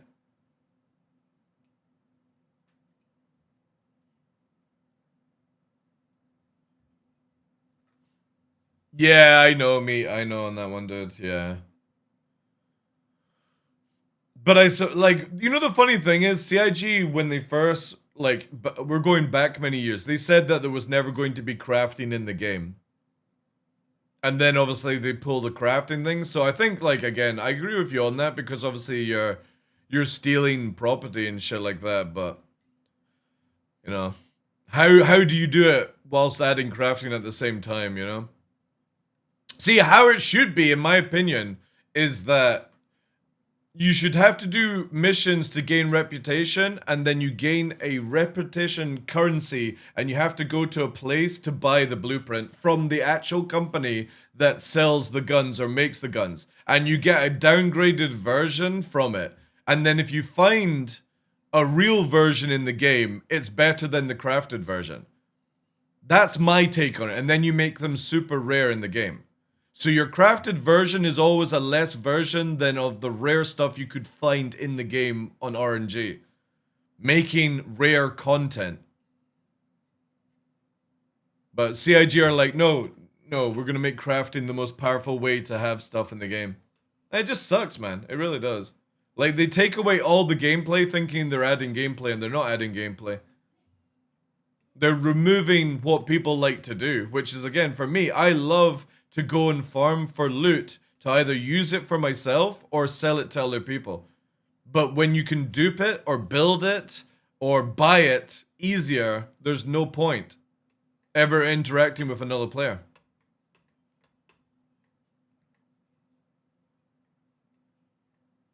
Even the grading launcher? Yeah, the grading launcher got massively nerfed. Yeah, something like that. Again, it can't just be where you go and get a blueprint and then you can just fucking build it, right? Or it needs to be like an unmarked or something like that. You get in trouble if you get found with an illegal built weapon. You know, something down the line. Obviously, we don't need it just now, but anything to sort of disperse the nonsense, right?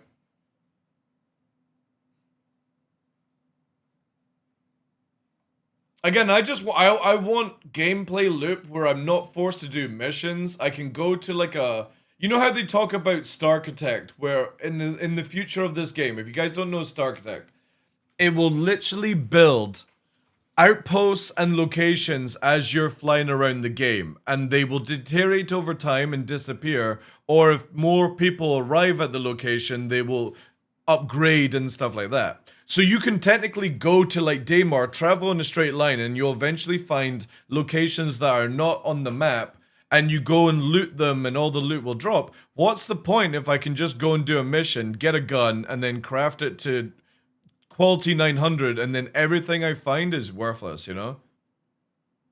Be careful. They've come back for their chews. The only time these two ever arrive is when they're fucking hungry. Look at him. Look at the evil stare. You just come in for snacks. What if you found the rare version? Then if you dismantle it, you get a limited... Dude, I'd love that as well, Viper. That would be sick. But what I'm wanting to make it come across is that you're having to go out and play the game and you find that rare armor and then you can craft it to make a set for yourself and then a set for your friends and then sell it on the market. But the point being is you have to go out and find it. It's not just, oh, I'll do this mission and I'll get everything given to you. That would be amazing if that was the case. Like you're basically, what's it called? Reverse... where you take technology and you can reverse it or whatever. What's the word that we call it? But that's what you would do in Star Citizen. You find the original. Is it just reverse engineer? You would go and find the original and you reverse engineer it so you can make it and you can either keep the good version or you can get like 5 blueprint run out of it and you're going to make a less quality but you can make more of them. That would be sick gameplay if that was the case. I would love that because that means that I can make a choice. I find that rare armor. I go, this is high quality. This is the original version of this gear made by the company. Now I can keep it at like 800 quality or I can reverse engineer it and make 5 versions at say 700 quality at maximum. You then go, do I use the big juicer or do I make more versions of it, but they're going to be less quality? That would be sick gameplay. That gives you a huge choice, and it's not just given to you on a silver platter.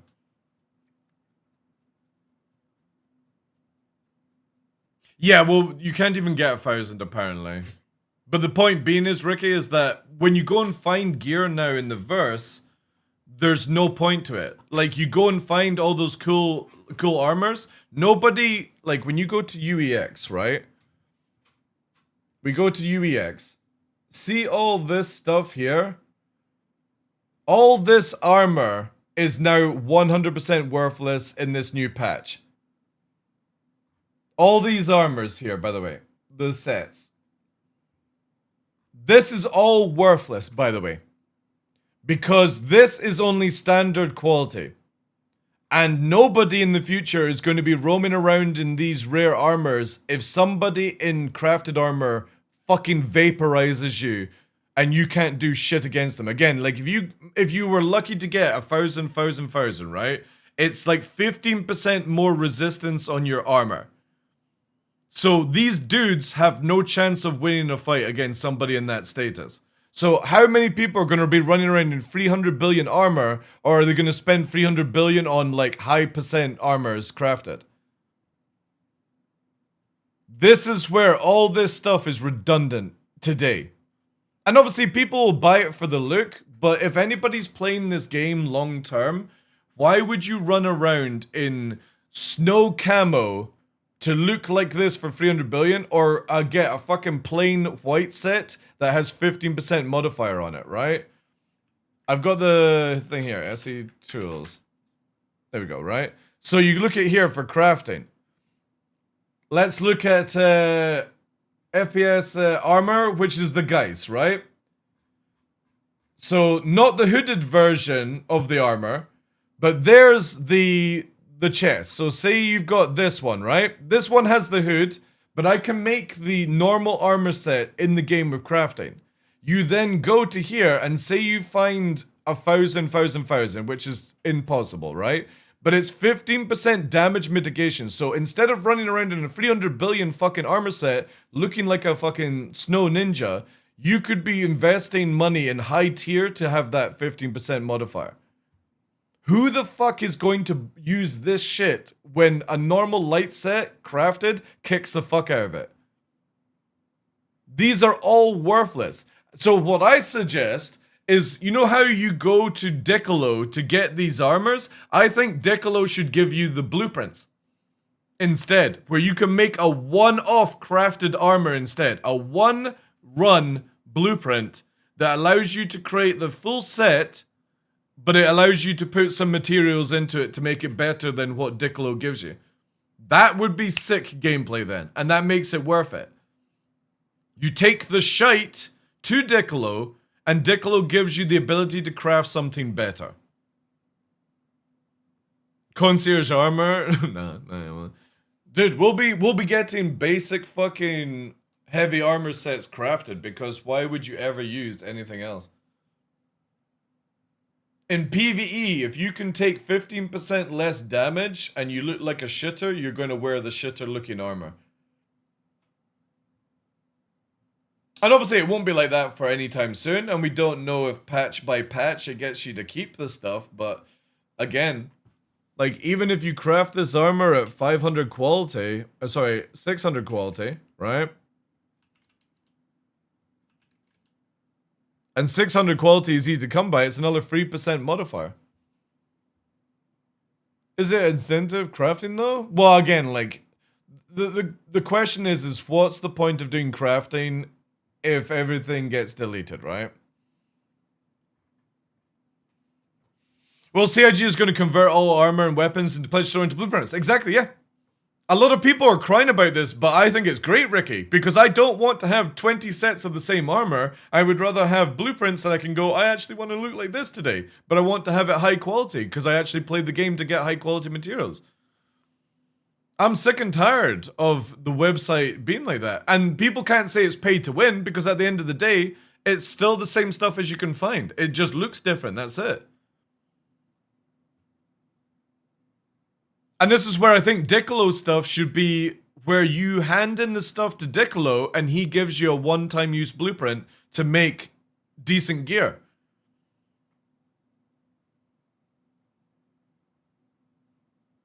So if CIG go this route, this would be really good for the game.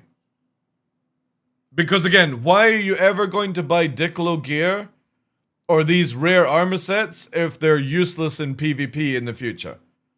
And they will be useless. Because if somebody has, like, even 10% modifier on top of these things, that's 10% chance of not dying to a fucking clown. And especially if you look at the Pimax with its fucking 26% damage modifier. It's like, holy shit, dude. You think your fucking pay-to-win TheDarkLaw version, or your paid TheDarkLaw version, is going to outweigh somebody that has 10% modifier on you? You got a fucking another thing kidding. They'll fucking vaporize you, dude. Just wait till the NPCs have higher quality gear. That's what CIG will do. They'll make a boss with like all the modifiers at 1,000, so when you're fighting it, you're like, holy shit, this thing is a fucking unit as it one-shot taps everyone in your team. And you're like, wow, it's actually a dangerous AI, and it's nothing to do with the AI. It's just the fact that CIG have put it in god-tier armor and weaponry that you can't loot.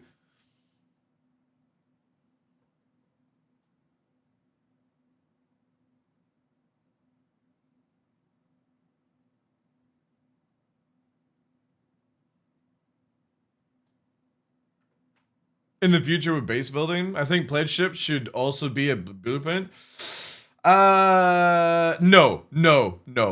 I think everything, if you're buying a ship, it should come with tier 0 gear.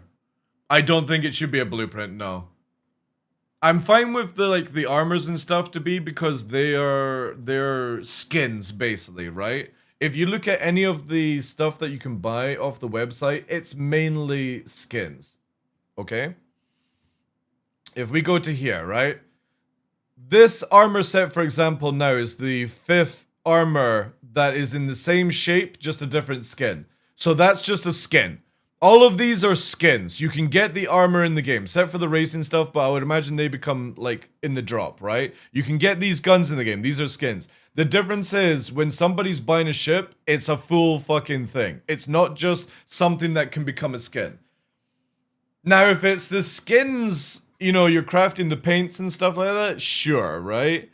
But personally, I think all these paints here should be where you can apply them to your ship anywhere. I don't think these should actually be a paint can in the game. This should be as if I'm in any station, any hangar, I can apply my Murray Cup skin to my F-50. It shouldn't be where you have to carry the paints around. I disagree on that massively when it comes to this. Because you're not buying the ship, you're buying the skin. And the skin should be universal. It shouldn't be a tin of paint that you have to fucking carry with you.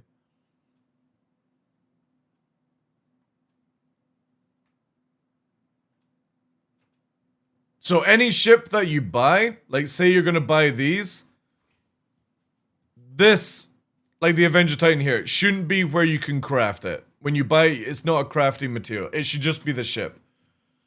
That gives people a reason to actually play the game, to make blueprints of like a tier 5 Titan and stuff. If you make it where somebody can just make a tier 5 Titan by spending $60, people will fucking lose their mind at pay to win then. Obviously, you would still need the materials, but if you're already thinking like a whale and a pay-to-winner, you're going to fucking buy money in the game, right? You're going to do the same thing I did, which is you go to here and just fucking max out on these things until you've got like a million UEC or something, right? People will do that. I mean, me and Fresh have literally got a million UEC. Which is like 42 fucking 25 gift cards. Or whatever it was.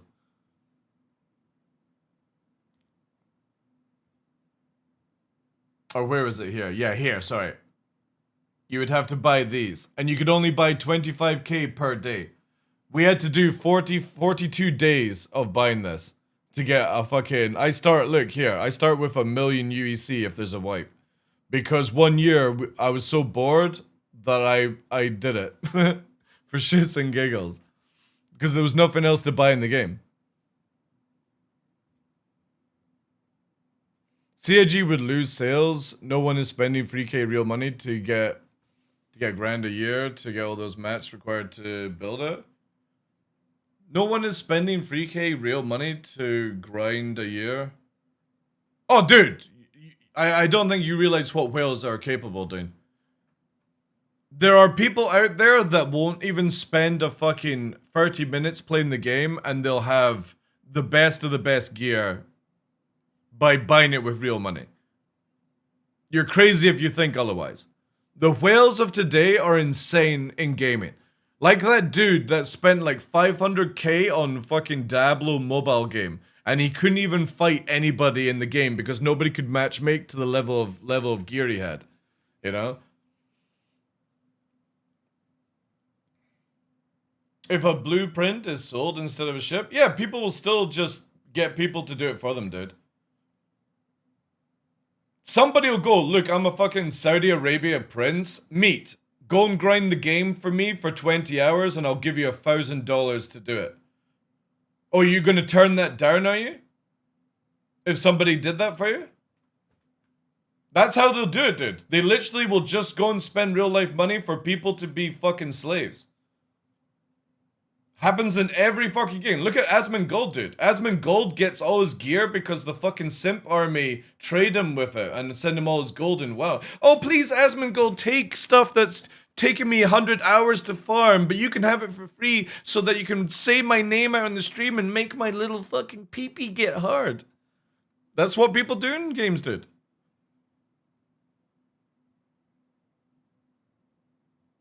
You didn't know that? You think Asmongold grinds his fucking gear? You are fucking nuts, dude. The guy literally lives in a basement attic.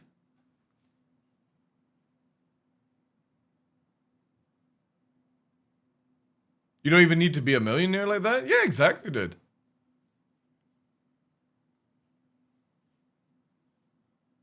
Best job in the world? The dude that grinds single-player games for Call of Duty streamers so they have the guns in Warzone? Yeah. How'd you think Asmongold plays a game and then literally 24 hours later he's got like fucking 50% of the map completed? It's not because he's been playing it, because when he goes to bed somebody else is using his account that he pays for. Is Asmon really count sub? Yeah. Again, watch him whenever he plays a new game and then watch the next day when he logs in. He's got better gear and he goes, "Oh, I've been playing the game overnight." And after doing like a fucking 10-hour stream. Oh yeah. You're playing overnight to get that. No, he's got a fucking dude running around doing shit. All these content creators have that stuff, man. It's the same with fucking Peanut. Peanut will have somebody that goes and plays the game when he's not streaming it to constantly keep the gear going.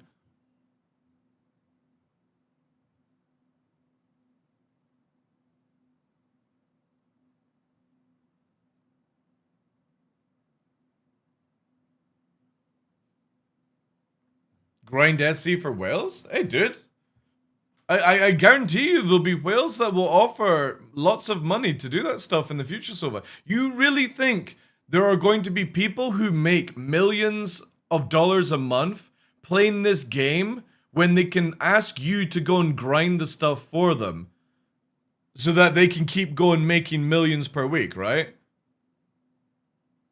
Yeah, the whales don't need to grind ever in video games. They will pay you. Like I said, what you think is a lot of money at $1,000, somebody makes that and they think their million is $1,000, right?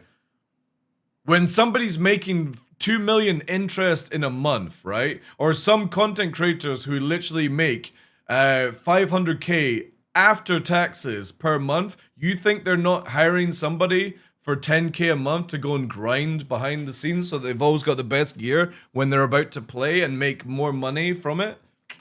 Kidding yourself, man. Because that's what I would fucking do. Same way cheats are big money, yeah. Hey Raven, welcome in, dude.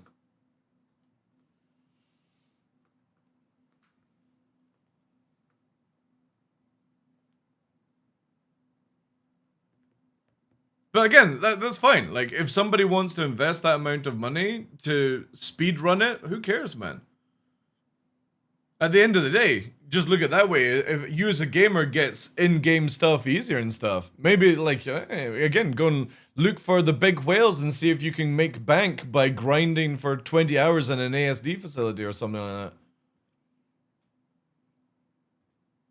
Is this even in the database? I didn't even look at this.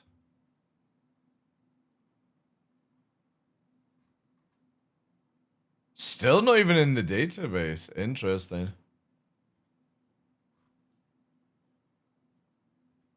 Oh, the 11.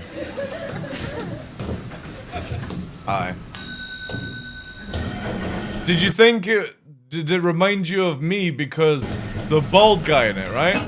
What's the buttons? Oh no, they installed voice recognition technology in this lift. I heard about this. Voice recognition technology? In Scotland. In a lift? In Scotland. In Scotland. You ever tried voice recognition technology?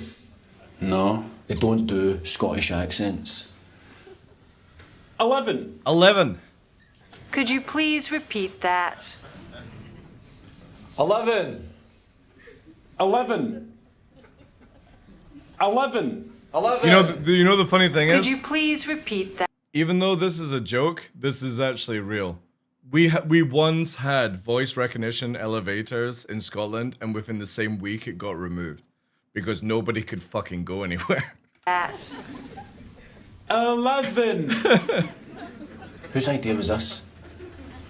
You need to try an American accent. 11. 11. That sounds Irish, no American. Not Disney. 11. Where in America is that? Dublin? I'm sorry. Could you please repeat that? Try an English accent, right? 11. 11. 11. Scottish or Aussie? England is Yeah. Dick Van Dyke. Listen, yours then, smart ass. Please speak slowly and clearly. Smart ass. 11. I'm sorry. Could you please repeat that?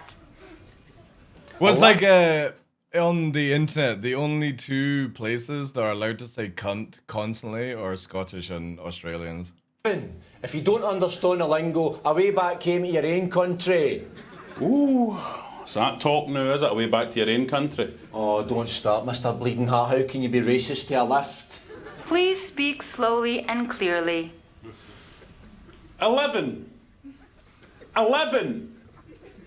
11. 11. You're just saying it the same way. I'm going to keep saying it until I understand Scottish, all right? 11. 11. 11. 11. I'll just take us anywhere, you cow. Just open the doors. This is a voice-activated elevator.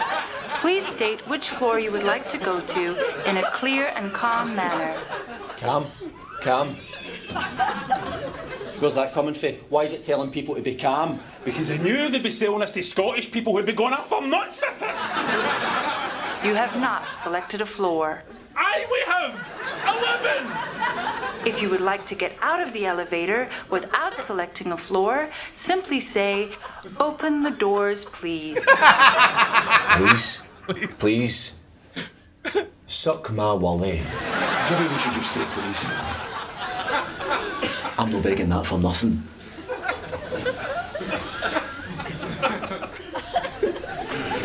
Open the doors, please.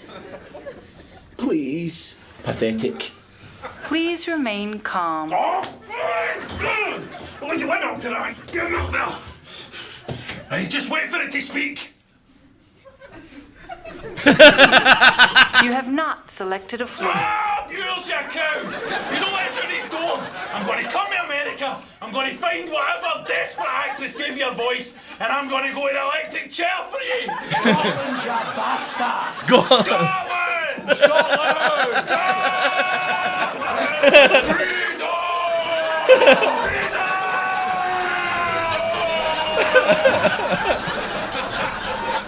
Oh, it's so good. It's so good. Going up?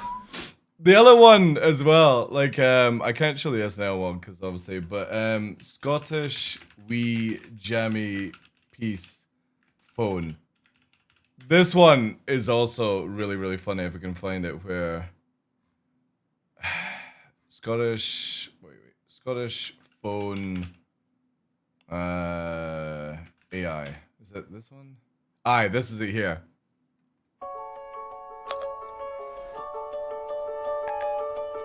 Gonna give me a hand here, getting something to eat, and something simple like a chip butty or maybe a Jimmy Dodger, and then a pint of, I don't know, McEwen's Lager or Caledonian 80. I'm not aware of any meetings about thing without Mahatma Johnny Georgia and Joni Chip Butty. Oh, for fuck's sakes. See me, right? I want a jammy Dodger, like a fucking jam sandwich, and a chip butty, that's just bread with chips. I'm not even gonna get into the pints, just get me that. Sorry, I don't understand. I need to get some pajamas. Look you fucking cow. I need a sandwich, a jammy Dodger, it's just bread and jam. Fuck the chip butty, fuck the McEwen's Lager. Can you just do that, please, you fucking cow?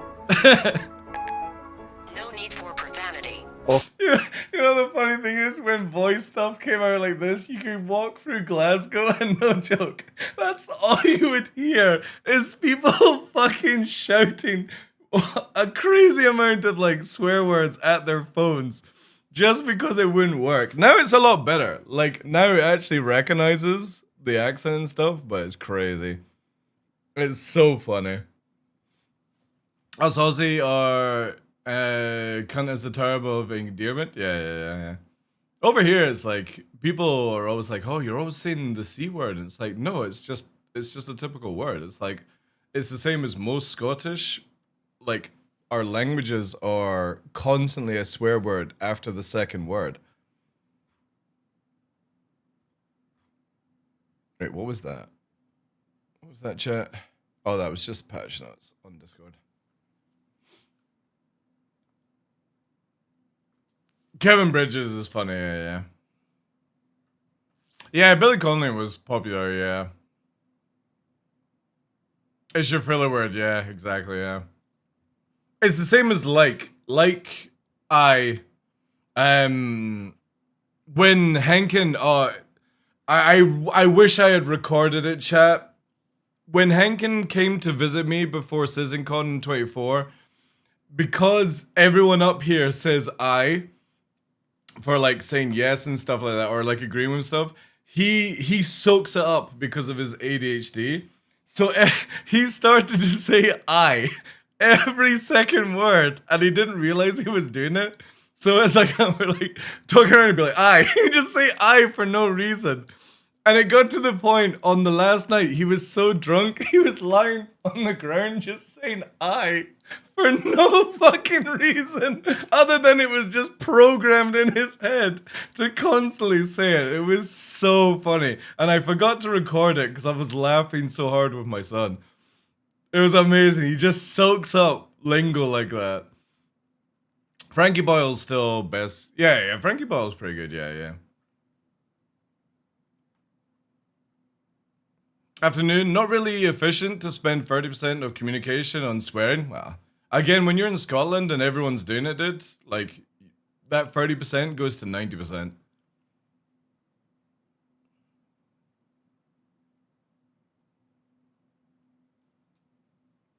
How do you spell Drishit?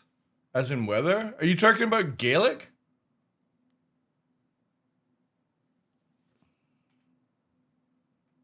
I'll bring that up later on. I just keep saying I to him. Like, if you're on comms, just say I. He'll eventually start saying I. Also, ask him about... Viv will be asking the questions.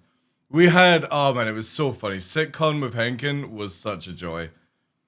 The last night, we were giggling so hard because he had came back from Korean barbecue and he was sojoed out of his mind. And it was just so funny. We were walking down the streets and he was just... It was so good. It was a good laugh. We were so drunk. Like, the moment we arrived in Manchester, this is how it goes, chat. We got up at like 6 o'clock in the fucking morning. I drove for 6 hours. And as soon as we arrive in Manchester and I sit down and go, he's like, right, let's go to the pub. I'm like, I've just driven 6 hours. Can I not have 10 minutes?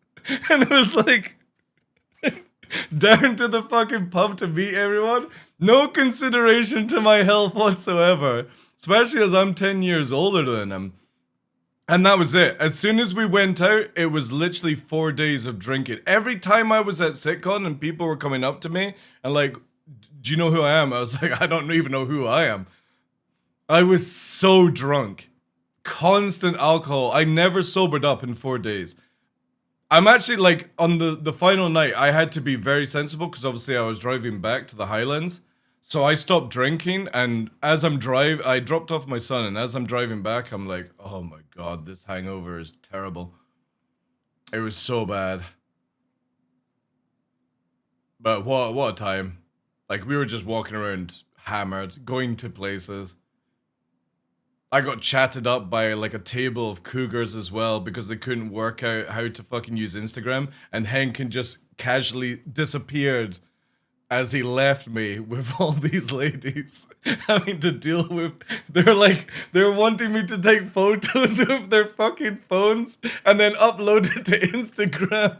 And Henkin's like, this is my mentor, DarkLaw. It's like, no, my name's not DarkLaw. My name's Michael, dude. You can't call people this is DarkLaw. You just don't tell people that. That sounds weird, you know? And I'm fucking uploading to their accounts, just like, what you want me to fucking type, you know? What a shitty wingman. No, they're all fucking giggling at the table next door. It was funny. How did Hankin handle being on the correct side of the road? He was fine.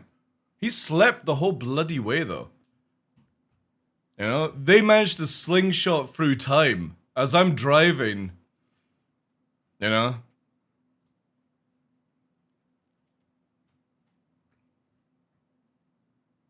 That was a good laugh. It was really funny. He's coming to visit, I think, later on this year for, like, proper hiking and stuff like that. I was thinking about taking him up Ben Nevis and maybe doing a live stream of it.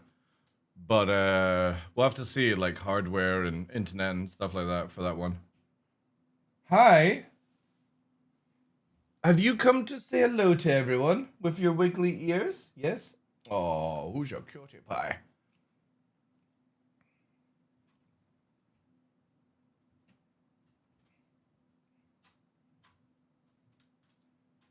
All of the jobs I've ever had, everyone swore non-stop, only B&Q being the exception. Bunch of posh twats. I like, again, for me, like, if you're somebody that is, like, if you're a content creator and you're family friendly and you don't swear, I get that, right? But I don't trust somebody that gets heated up and doesn't swear. You know? Oh, have you never seen Nixie? We've got Nova here, who's had his operation and stuff. This stuff up there. This is Nix. He's the baby. He turns 4 this year. But he acts like a little baby.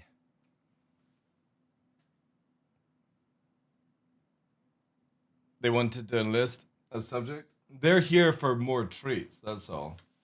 Isn't it? You just here for treats. See, look, he even turned to look at his treat box. Did Nix get smarter? He's a little bit. He's heavier, though. He's 42 kilograms now fresh. He's probably heavier than you. He is a big pup. And his fucking... He's jacked on mouth. All the ladies, I don't know. But Nova's shaving here. You can see it there. Like, his hair is coming in quite good. Yeah, I like, if somebody leaks out a little swear word, that's fine, you know. But yeah, if somebody doesn't swear, I don't trust that. Especially in heated conversations. You done? Yeah, because Nova's here. Where is he? There he is. There he is, chat. There's Nova. So, after his surgery, because the surgery was on his left leg, it's healing up quite nicely. But he's got a bit of a bald patch now at the back, where the epidural went in, so he will not, that sort of like cove area there, you see at the back, that will not heal, sadly. But again, he's 11 years old, long as he can walk around with his implants, that's all we care about. Isn't it, Novi? Scary. Scary face. And look at this one. This one's like... That's his bull there, chat. There. So he's like... Snacks? Where's the snacks? The snacks? Oh. He's like, oh, snack time. Can I have a snack? Can I have a snack? You want snacks? Cheeky monkeys, you are. Cheeky monkeys. Just come here for food and then leave me. I'll be good for snack. Nix is always good. Nix is getting better. He's just very slow compared to him. There you go.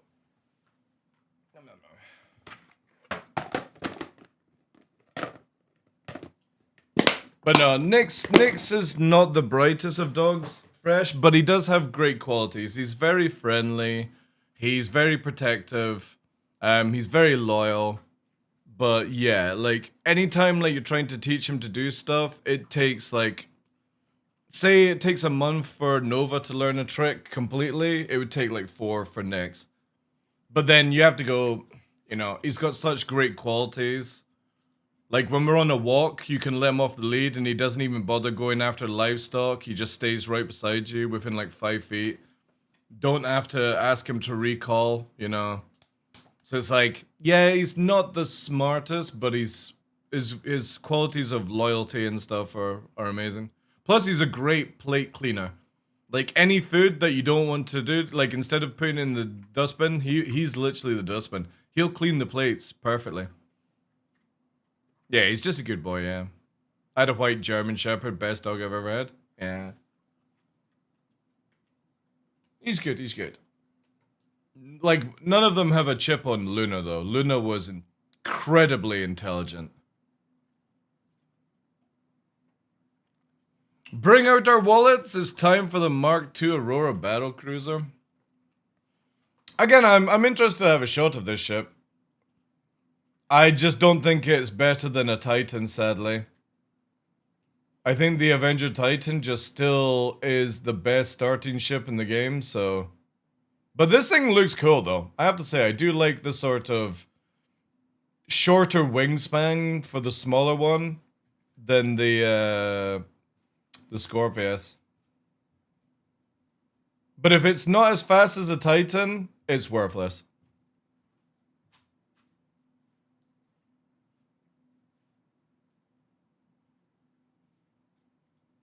But I do like the hidden EVA port. So here on the side, there's the armor retracts and you've got EVA on the side there. So it's really cool. I think, like, again, the team that have been doing RSI since, like, the Zeus and stuff, they've done a really good job.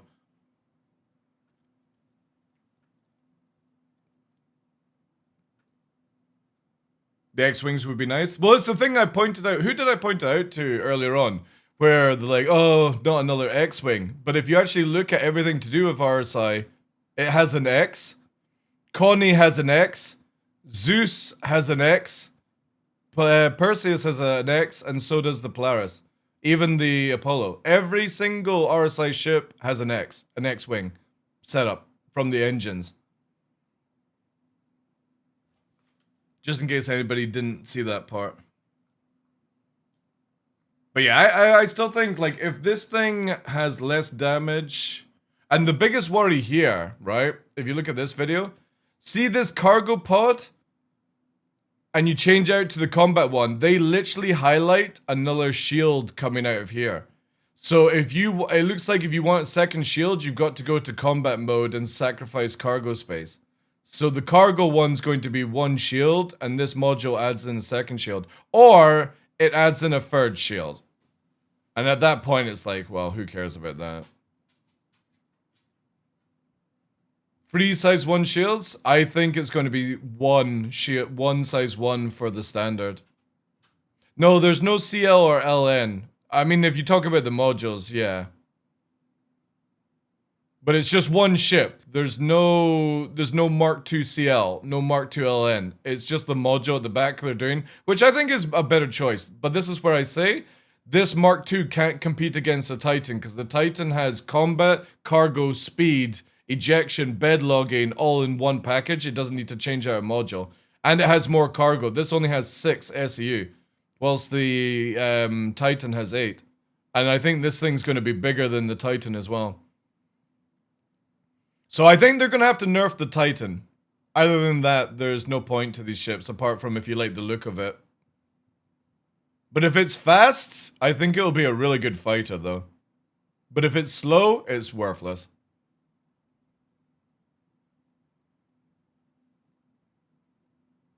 Nomad has free size 1, yeah, but you can only run 2 at one time, though.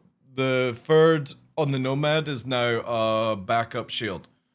So it's only 2 size 1 and a backup. Mustang only has 2 shields, I think. Let's just use my... Yeah, it's got 2. So we'll see. If this has 2 size 1s and the combat module adds a backup, that's okay. But again, like, I don't understand why the fighters need a backup. Just make the Nomad have 3 size 1 shields. It's not going to add that much to it. It's such a big and slow ship.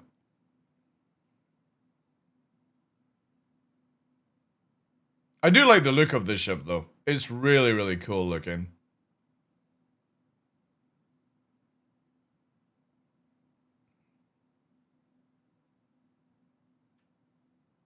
And just like the Scorpius, really clean animations for landing.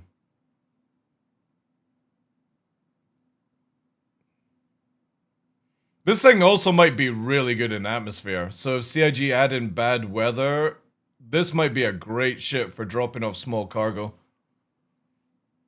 Almost too cool. The thing is, though, is it's a lot bigger than the original Aurora. When you see this, it's about 3 times as big as a normal Aurora. So it's kind of like, it kind of feels like a sort of light to medium fighter as a starter ship, you know? All we need now is RSI snow fighters. So all the starters have wings now? Well, we don't even know if this is a starter. It's just the Mark II Aurora. Who knows if it's actually classed as starter? It might be classed as, like, late tier starter like the Avenger Titan is. Bengal when? Well, if anything of the rumors, people will be able to buy this baby later in May. This one here. That's meant to be the battle cruiser. This one here. The Corvus. This will be sick though. I can't wait for the solo player inside the cockpit having slaved turrets to Neuralink from Elon Musk. Looking forward to that.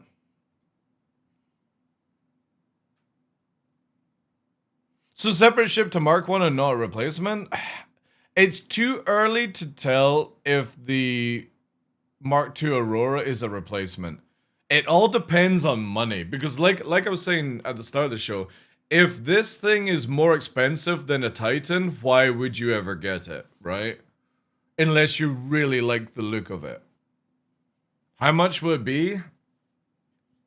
I kind of hope that the fuselage is $10 more than a Mark 1 and the modules are like $20. You have to look at it this way. You have to be able to buy the ship and maybe 2 modules for the price of a Titan to make it worth it. If not, if that's more than a Titan, then you just buy a Titan.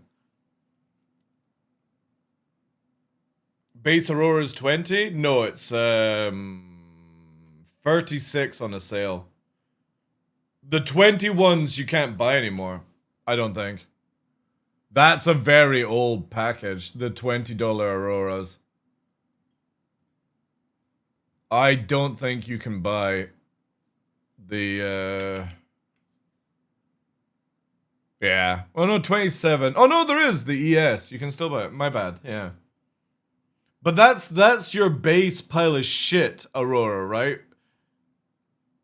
So it's like 40 for the CL. The LN's the more combat one, right? So, and then you've got Titan at, you know what I mean, 54. It's where do you market it without making it where the Titan just always wins? I kind of feel like if they're going to do it, it's going to have to be $40 for the ship, and then each module maybe $5 to $10. Because again, this literally has everything the Aurora Mark II has in one ship. Going by the modules. Because the modules is 6 size 1 cargo. The Titan has 8.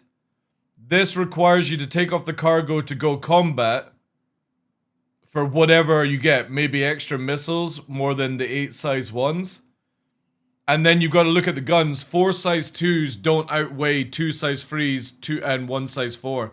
Plus, the Titan can carry 2 bombs. It's such a versatile ship. It literally does everything in the game right. And it's fast. Very fast. It's very in a solo Mantis, it's very difficult to deal with a Warlock.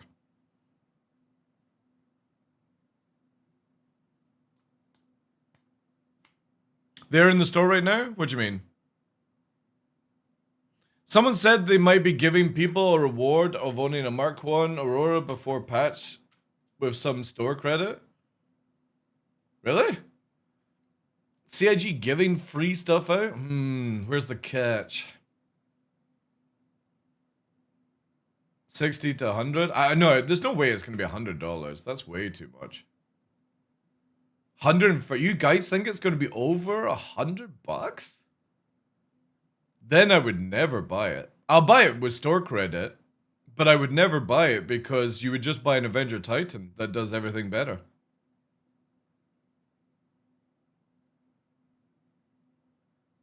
If those are only size 2 guns, then it's so limit the missions than noobs can do.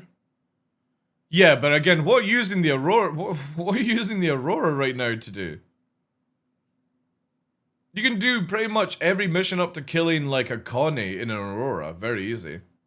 80 like the Intrepid? Man, the Intrepid is so shit. It's so bad, that shit. I just don't understand why CIG keep making these starter ships. I kind of feel like you should be designing ships after, you know what I mean? Like, instead of going for like the Cutlass Black, you've got starter ships, and then there should be something in between, and that's what they should have done the Intrepid and this thing in that category.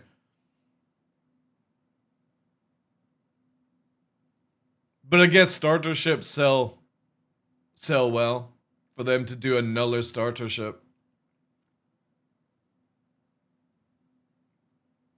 Because it needs to be more than the Mark 1, and it needs to be under the Titan for it to actually be justified. But again, CIG might go greedy and just make it super expensive. If Kraz is saying 135 and you've got Glitch saying 60 to 100, you know, there's a good chance they go expensive on it. But it's going to have to be something good to, again, 4 size 2s, and if it's slower than a Titan, or not on par of a Titan, why would you, like, what are you going to use it for?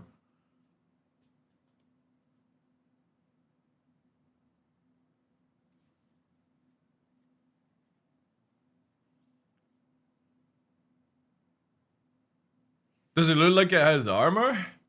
I mean, the cool thing here, like I said, it's got these platines that slide back to show, like, the Zeus, which I think is really cool. Could one call this armor? I don't think so.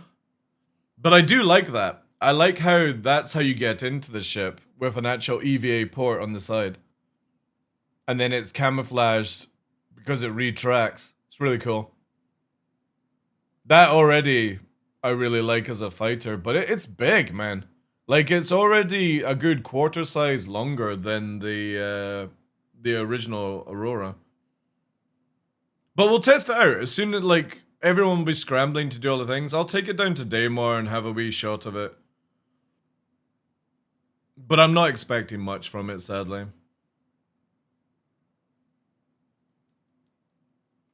You've already got X-Wings on the Mark 1, Justin. You have to look at it just more logically. Every RSI ship is an X. X on the Bengal, X on the Zeus, X on the Perseus, X on the Polaris, X on the Apollo, X on the Connie, the Mantis, X on this. The original Aurora is an X. It just doesn't open its wings. Look. It's already an X with how it does the engines. Each Where is it? Yeah. infinite adventure See, it's already an X. to tomorrow. It's already an X-Wing. And Wings now just don't open, that's all. I believe the future is just about ready. Let's take a look, But it's a lot shall bigger. we? It's a lot longer.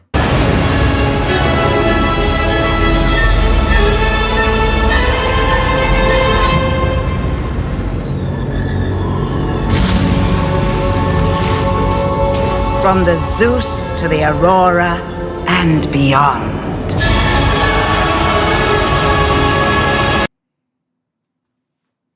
Does this mean the Connie next Mark will have huge wings? I don't think we're going to see any different in the Connies. Like, again, it's on the Mark 4 already right now. If anybody doesn't know this, the Connie literally is a Mark 4 Connie. Tiny guns, yeah. Yeah. I again, we need, because obviously it's just a video. We have no spec on it, but if that is 4 size 2s, it's shit. It's really, really bad for this game. I personally feel that CIG needs to sort of get rid of the size 1 and 2 weaponry systems and make them for land vehicles only, and then free for fighters and above. Like 1 and 2s are just bad. The strut power? Chris Roberts fucking loves struts, so that ain't happening, especially as the company is named after Robert Space, you know.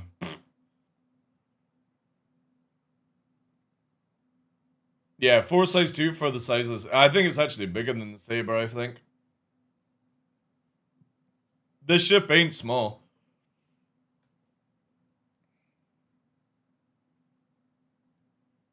CIG forgetting the point of the Aurora a little runabout? Yeah, well, they're making it a little runabout. The problem is it's now a big runabout.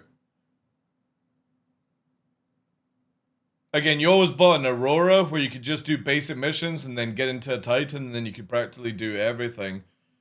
This is, like, again, this needs to be a competitor towards the Titan.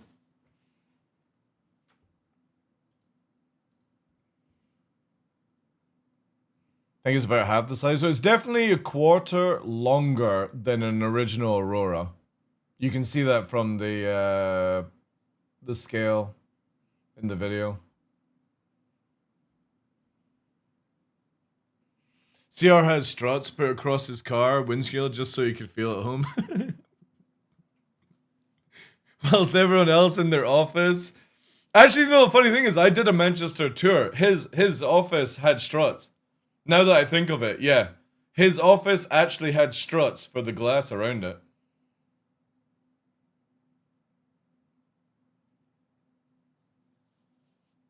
I think it's bigger than the Intrepid, to be honest. This is no joke big. If you think of the original, see where the pilot is. The original Aurora would be just a little bit less than the fuselage, and when you see it here coming out, right? You see that there. Let's take a look. Behind, so when we're at this close in here, it's so much longer at the back. Robert. It's a lot longer. And then the wingspan increases it even more. It's big. Hold it. Just do it on your own thing, because then you get higher quality anyway. Robert Space Struts. Again, it does have a lot of struts, but it's kind of open, you know. It's so difficult to go off a video if it would be good or not. I'm kind of bummed that it's not an Aurora anymore. Yeah, I can see why people are like that, but it's... You know what I mean? Like, it's the thing in real life. CIG do this stuff very much like real life cars, where it's like, you get like a Ford Mustang, and the originals are the best looking, and then Ford decided to make a Mustang look stupid. And people still go, oh, this is a good, you know, I like this Ford Mustang. But it doesn't ever compete to the original Mustang, right? It's the same thing with these ships. It'll never be like the original, because that's what made the original the original.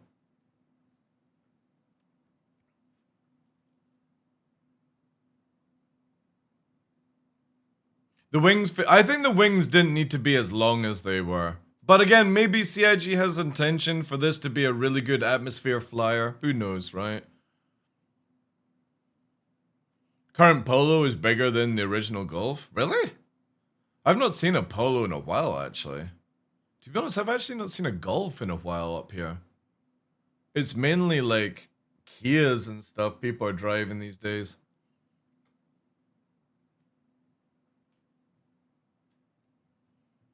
They tried so hard with the wings opening into the sun setting on the sand dune to replicate the dune scene. It's a shame they don't vibrate. Again, it is like a little ornithopter. Need to start listening to the chant. Whilst we're playing this chat. Where is it here? I've got it somewhere.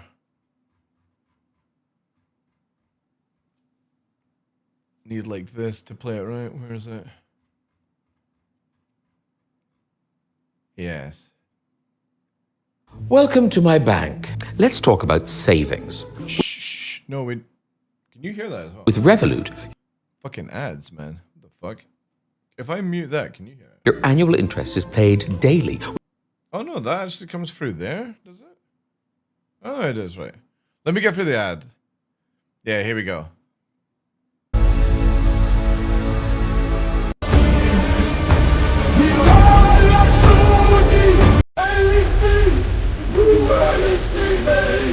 From the Zeus to the Aurora.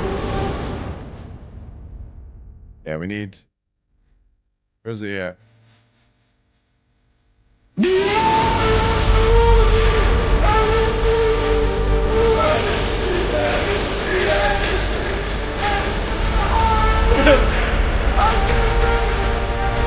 This would have been so much better.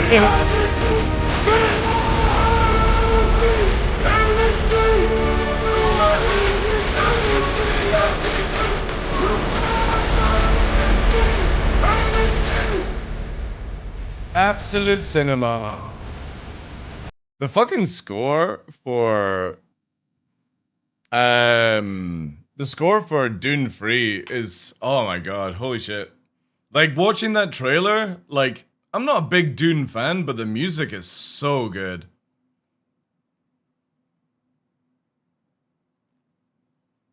Design team didn't cook with this one, not gonna lie. I think maybe, again, you've got to look at that. A lot of these ships are, you know, maybe somebody that's just come into the company and before they get to work on bigger ships, they have to do these things. Like the guys that come in and do the cars and stuff. It might have not been made by any of the senior teams. It might have been made by a new team and that's them just working out and adding another ship, you know? It's a shame that CIG just doesn't get all the ships that we've already bought for created and they keep making fucking brand new ones. It would be amazing if ships that we bought 10 years ago would just get built. But, whatever. Slowly by surely. If it wasn't called an Aurora, no one would complain. That's very true as well, yeah. Ranger when? But yeah. Again, for me, I think it's pretty cool. I like the VTOL and the bomb wings. I like the look of it. It's fighter-ish, sci-fi, you know. It does remind me a bit of like a Buccaneer with a Scorpius, though. A Scorpius and a Buccaneer had a child type deal. Especially as it doesn't have an ejection. And that's one thing that in any fighter, I won't fly a fighter unless I can eject out of it. And I guarantee you this thing won't have an ejection seat. Which then makes the Titan still even better.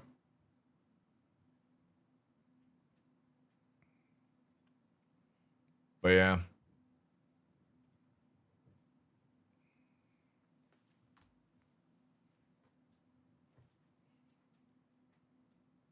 Let the SRV, dude, the SRV, nobody cares about the SRV at CIG. When was the last time an SRV actually worked? I can't recall ever, like, in the past 2 years, ever seen somebody tow anything. Saber plus a Scorp? Yeah, it's pretty big. How you doing, Vinny?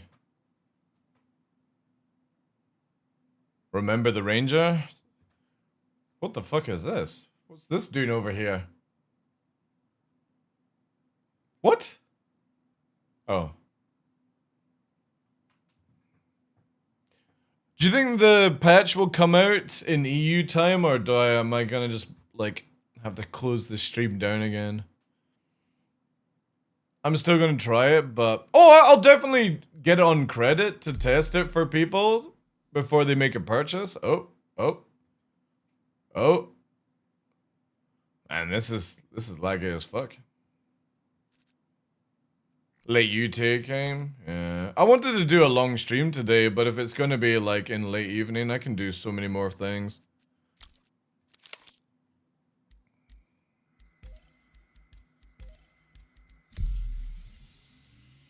If Detox is streaming today, the patch will come out when he finishes. That's very true, yeah. The thing is though, is if the patch doesn't come out, we won't be able to fucking test the Aurora unless on the RC patch. But since it's not in the files, it can't test it. Yeah, but we won't be able to test it. It's in none of the files for live or RC right now, fresh.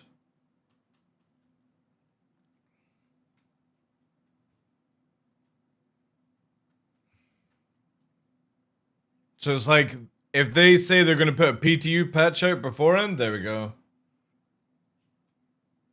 At least we'll get the information on the Mark II, right? Oh god, no. For fuck's sake, this is still not fixed? Oh my god. Fuck's sake. Strip music? Dude, it's so bad that it's bleeding through. I gotta get out of the hangar and back in for it to fix.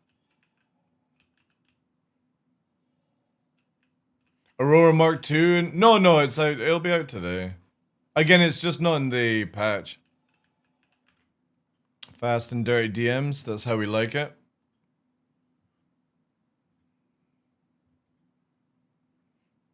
You think it's like that? And that's the Scorpius underneath. Holy shit, the Scorpius is massive compared to it then. Again, very rough Photoshop, but you can see the Aurora. It's literally 3 times as big as an Aurora. Already with the bodywork. Just going off the pilot scene, because again here, you take the information from the pilot, not the ship. So the pilot's sitting, and then you match up here.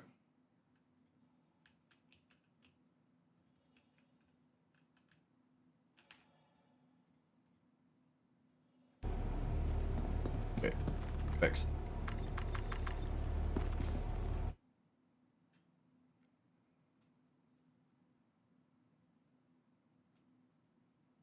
I think definitely like the Aurora maybe be like double the bigness of this, but yeah, compared to like this Mark II is big, really big for a fighter. So maybe you guys right at over $100 for it if CIG were doing like a package with all the modules in. Be a bit greedy, but would that surprise us? Not really.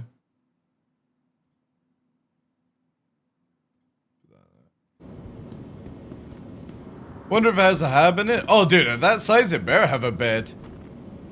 I wouldn't be surprised if it doesn't have a crafting station and a medical bed inside it, right? Oh my god. Chat, where's my armor is gone? Oh, there it is. Wait, PTU not duping stuff? I don't believe that. What is this PTU? PTU not duping? Bullshit. Bullshit. Have CIG actually fixed it?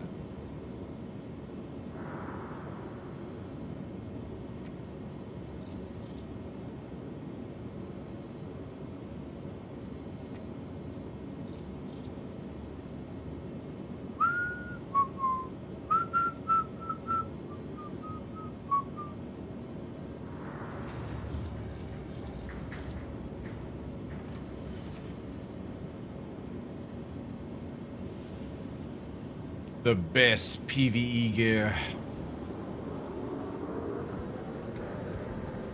Hey, Infinite Sam, how you doing, dude? To the ASOP vehicle retrieval system. But does it have a working coffee maker? All those poor 300i owners.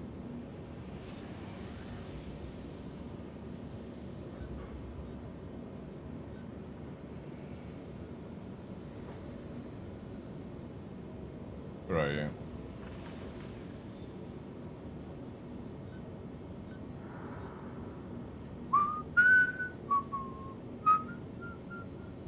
I bet you have lost all my bombs, though.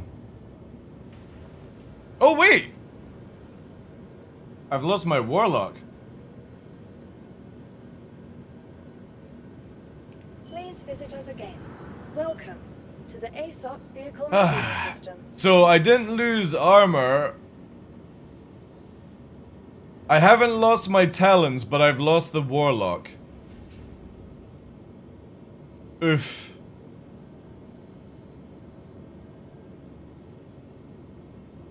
How bizarre, chat. I gotta go and buy another fucking warlock now.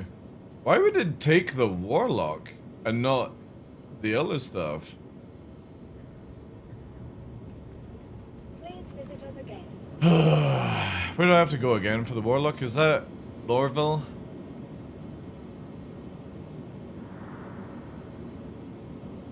Yeah, but nothing compared to the Mark II Aurora, the Titan. Those new service stations have it? A coffee maker? I've still not been to any of that. I don't care about anything about Nyx until the planets are out. All that stuff just doesn't interest me at all. Give me Nyx 1 planet. That's all I care about.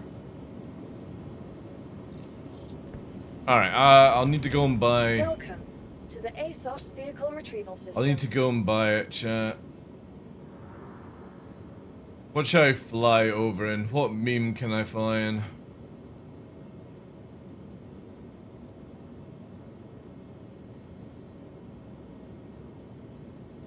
You know what? Just because I don't even own one in game. We'll do a fucking LN. Yay! Avenger Mark II? I hope like an Arrow Mark II. Or like a Gladius Mark II, Saber Mark III. Because the Saber is technically a Mark II prototype. In lore, anyway. Glaive and Blade. Well, apparently there's a new Hammerhead variant coming out as well. Javelin Mark II. Do you think by the time CIG builds all the Mark 1s and builds the Mark 2s, they'll be around to making Mark 3s? The endless cycle of marks.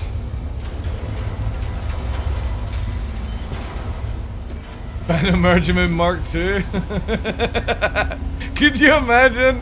Chat, could you imagine if CIG did a flight-ready Bannermergement Mark II and people who have the Mark 1 still don't have their ship? Oh my god, the rage. The rage would be beautiful.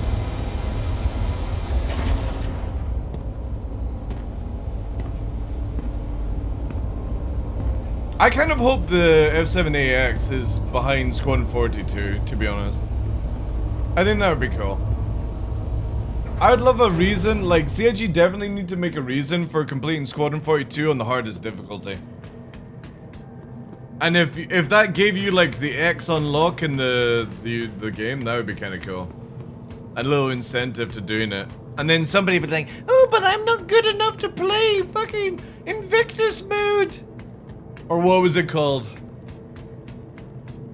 Legatus mode or something like that.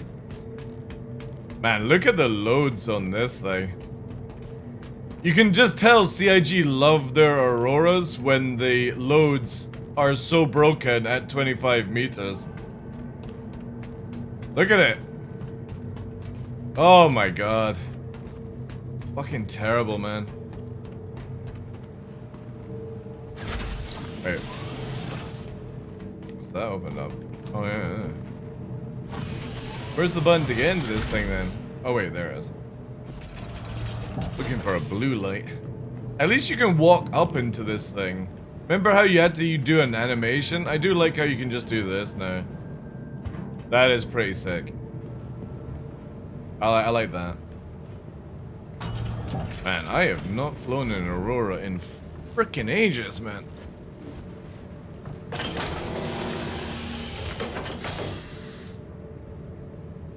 Oh. Okay. Oh my god, it does have lamp. What does this thing come with stock? Oh, jeez. Alright. Say not bad.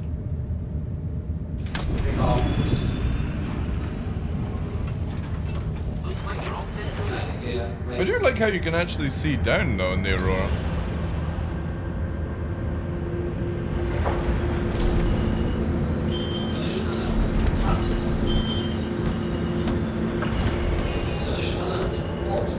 It's not bad actually.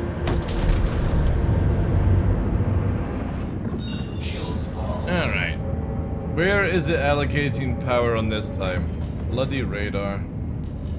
I hope you enjoyed your time here, Orson. I have. Have a pleasant rest of your journey. I have. What a lovely day at Orson.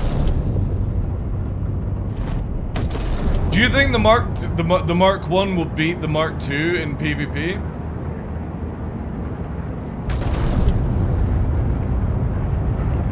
You think so? Man, wouldn't that be funny as fuck, like? Some guy, chat, should we roam around the verse in a Mark 1 Aurora LN and kill all Mark 2s we come across?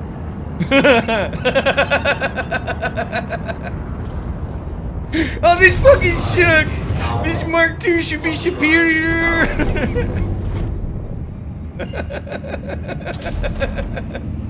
Oh, that'd be so funny. We should just all fly around in Mark 1s. Is it Hurston to get a Warlock? Or do I have to go to...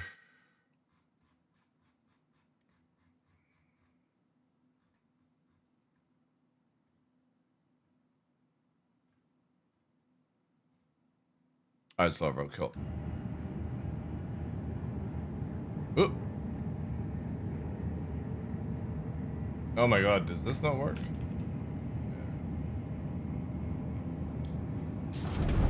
Oh, it was nearly there.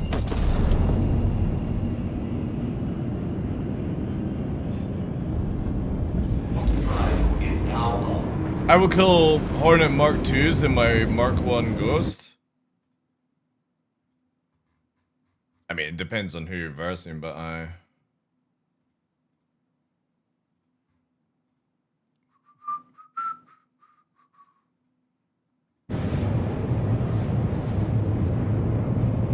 The annoying thing about the LN is you need to replace 2 of the with size 2s.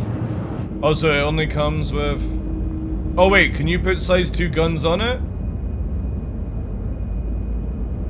Is that what you're saying? Like, can I put size 2s here? 2 size 2s. Alright, so you can actually upgrade it. Also the fucking missile rack. What a fucking shitter. I do like where the guns are placed, but yeah, it is very like, if you see here, I don't even have a camera for it, but you know what I mean? If you do that, and you do...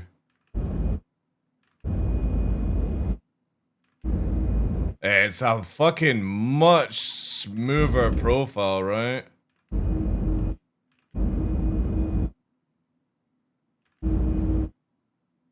Like... The normal, this is all extra stuff compared to the normal Aurora. All this is extra. When you look at like here, you know, even from down there, on the like cockpit area and stuff, not talking about the wings, it's a lot.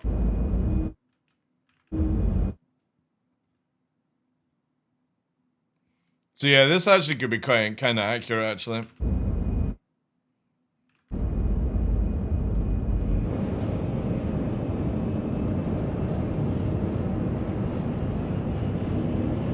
That's kind of cool that you can, and is this the only Aurora that you can actually upgrade to size 2s?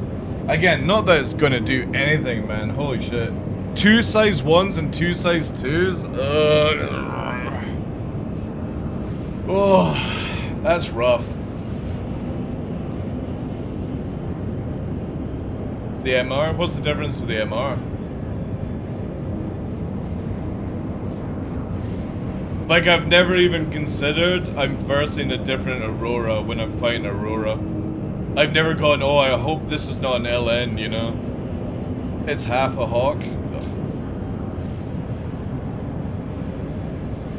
It's only size 1s, yeah. You know what I mean? That's so bad. When you compare, like, you buy an Aurora package and then you can buy an Avenger Titan package for like 20, 30 bucks more. It's not even funny how much more you get for that 30 bucks. I can never recommend any starter ship apart from the Avenger Titan. And if you can't afford an Avenger Titan, then go and save up for 2 months and not waste money on Aurora. Or you get the Aurora and farm up the Titan in game kind of thing. But as soon as you got a Titan, every other starter ship is worthless. Apart from the Nomad.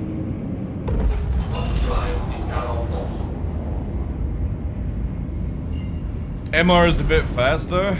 Again, if it's so difficult to compete against the Titan with 2 3s, 1 4. Like CIG, I think definitely, like, as much as I love the Warlock and the Titan and stuff, I do feel like CIG are gonna have to nerf the Titan. In some way, it has to be nerfed.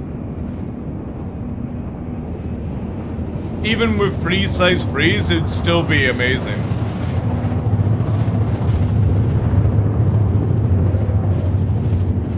They could maybe do two 2s, 1 3 instead. But then still it's going to be really good because of how fast and mobile it is. It's so difficult to nerf that thing. Because you either nerf it where it becomes worthless, or you, ooh, purple. Or you bring everything else into balance. See, this is why we need windscreen wipers, chat. Because even at traveling at fucking 600 meters a second, which is just short of Mach 2, apparently we've got water that can sit on our screens. Oh no, now we've got even more water apparently. We're still traveling at Mach 1 though, on a 1G planet. Fuck's sake, man.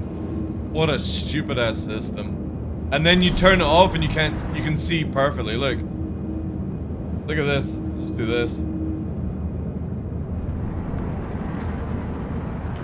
There we go, chat. Easy.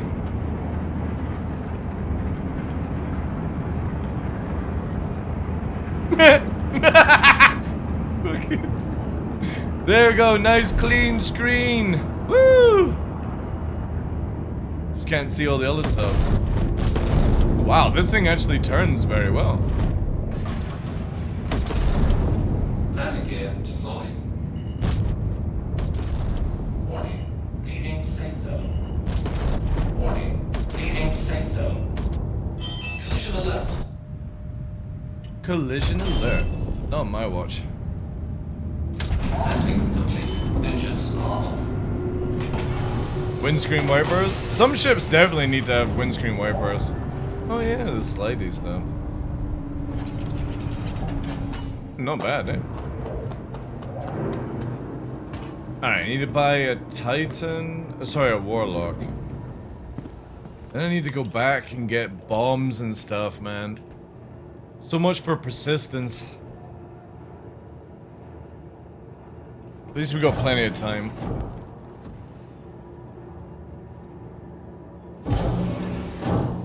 We're gonna use Chitsu Zitsu as well.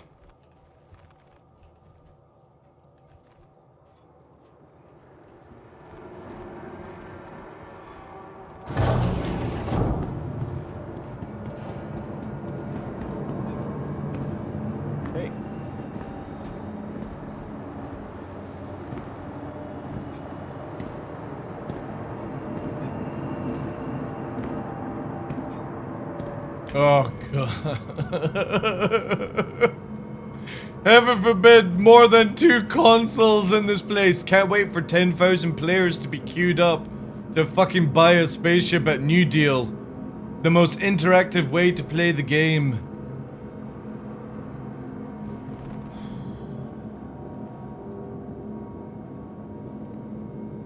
Again, all they had to do was add it to Mobiglass, right?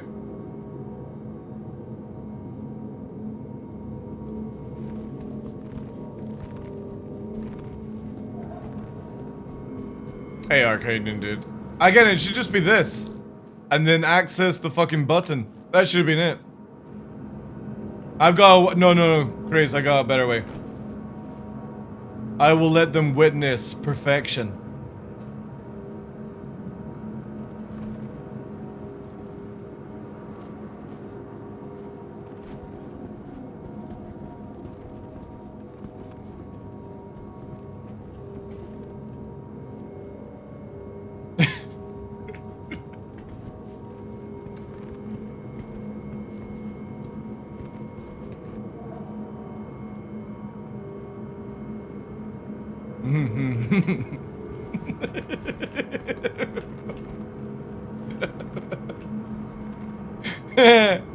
Just fucking have that. Perfection! Look at that face. Oh wait, console. I find that face offensive. So did your mother. What a coincidence.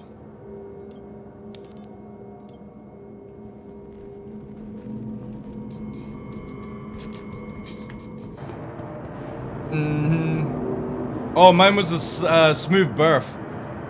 A smooth birth was mine. Alright, let me just double check here. Because we're gonna do Warlock, and then we're gonna fucking... Whee! No? Can we not kill ourselves by standing on here? No? No? Can't backspace? Really can't backspace there? Okay. I'll just fetal here. With that head, anything is smooth. Exactly.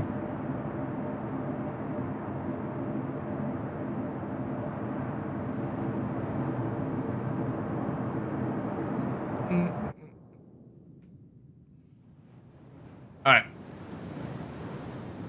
Normally won't do it this way, chat, but since CIG stole my Warlock, we're having to speed things up a little bit. I need to go and buy bombs now, because I'm pretty sure we're not going to have bombs, right?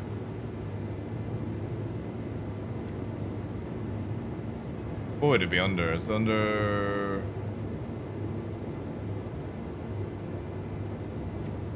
Oh yeah, it's also stolen our radar. We need to go and buy radar again. What's bombs under?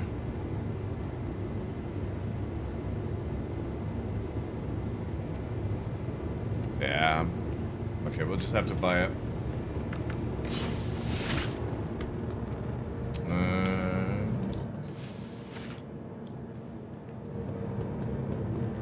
Hopefully soon we'll see the Mark II Aurora. Oh yeah, yeah, in like an hour, I would imagine. On the page.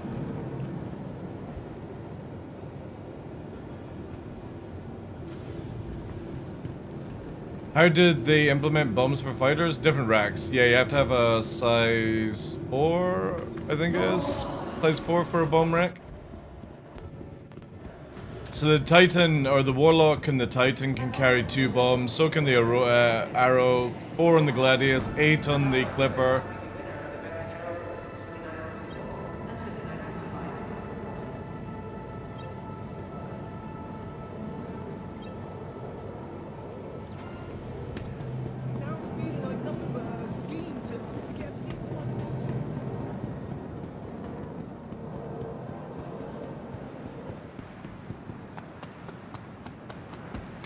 Lucky we're in a racing suit, so we got speed, momentum to carry us.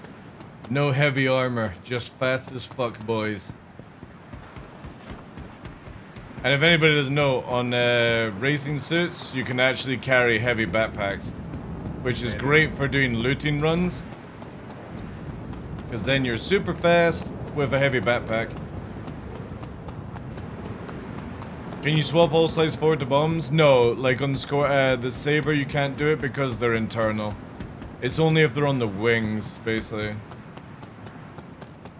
Only certain ships can do it. Gladiator, Gladius. You can't do it on like the Hurricane or anything like that. The bombs have to be free dangling.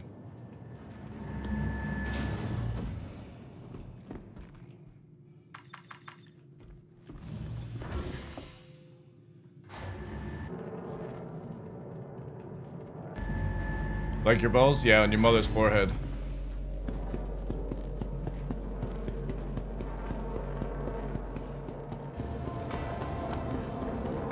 I never knew that. Wonder why they can't. I don't know. I think it may be a bug, but let's not tell CIG. Oh, sorry, it's size 3 racks. Size 3 racks. I'll just do 10, right?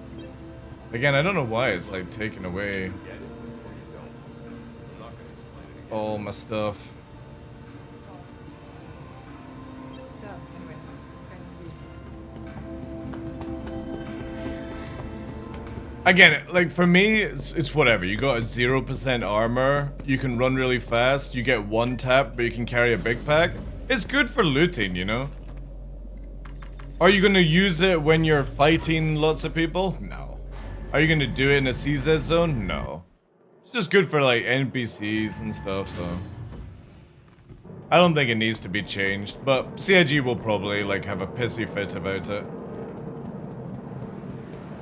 I think light armors should be allowed to carry a big backpack as well. Just get rid of small backpacks. Or make it where the backpacks look like they've got more space. I don't know. The only thing I care about changing is where people can't carry 2,000 fucking rounds of pulverizer. That's so stupid. Oh wait, what am I doing? Speed run this. Oh no, we can't. Shit.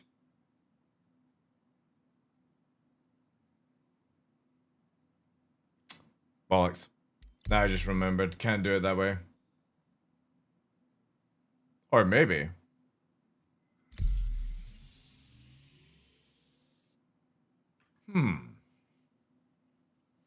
To put my problem to a test.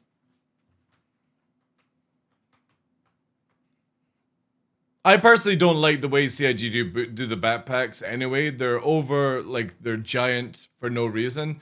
And if anybody's ever played, like, Delta, it's a really good way to do backpacks, where if you want to put a backpack or an armor set inside your backpack, you have to fold it so it fits in the space, right? And CIG is, like, just, they have the worst way of doing it. Oh, never mind, it worked. Good. Welcome to the ASOP vehicle retrieval system.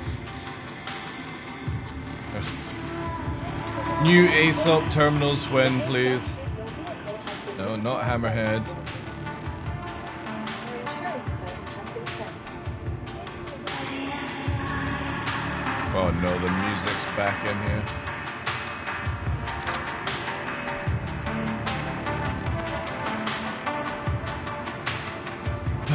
CIG, fuck off with this shit.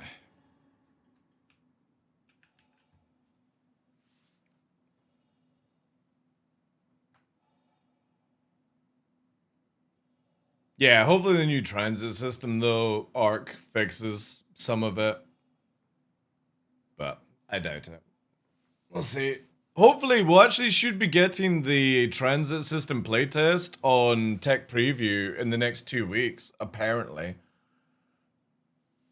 I wonder if they'll throw it in with 471. Which would be kind of cool, actually. I think there should be no helmet rule on this channel unless you need one for a flight. Your TDL avatar is way too dank for us to not enjoy him. Tell that to Tumbarino, though. This is for Tumblr. Tumblr hates my character. Look at that. Up and down. Rib for pleasure. Gorgeous, I know.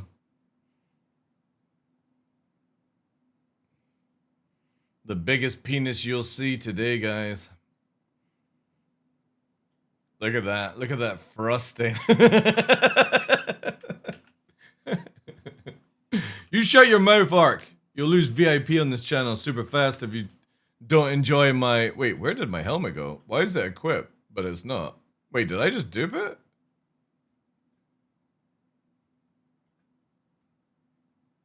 Interesting. Oh, also I need that. Oh, there he is. There he is. Fucking lurking in the background. Say his name a couple of times. He's like the devil. He fucking shows up. Look at that Portobello head. Guys, just stop. Stop being jealous of extra ribbed for pleasure. Look at that chin. Look at that fucking beard. Stretch. Ah. Oh. Look at it go. That dome was made for pleasuring. Just wait till they add more features so I can put more stuff on it. Sean Tracy's about to release more things. Once I get my way, we're going to be working on the character. Vehicle retrieval system. We'll make it Mark II. Has been sent. Your vehicle has been moved to us. Please visit Head tattoos, yeah. Goodbye. Of human rights? Good, good, good, good. Right, Alpha. We need take the VK off it for speed. We need the Talon for this. Oof, can't wait for live so I don't have to fucking keep doing this bullshit. Warlock. I gotta go to Microtech because they stole my radar. Bloody things in this game.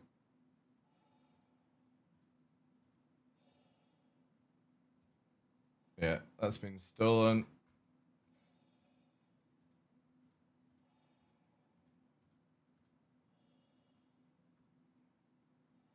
Oh, I've lost my guns as well. Oh man, they really took everything off my Warlock, eh? They were not happy. Right, I need to get... Remember, 2 Panthers, 2 and a Rhino, chat. Holy shit, man. Welcome to the ASOP vehicle retrieve. Your vehicle has been delivered to the full police. Just need an eyeball tattoo on your head? Yeah. Or if they ever bring in like tears, and I can put a tear on the top of my head, right? You know how in some games where you get like the little tear, it's like a little blue tear, and they have it under the eye, and then you can move it around on the character? I'll move it onto the top and then increase its size.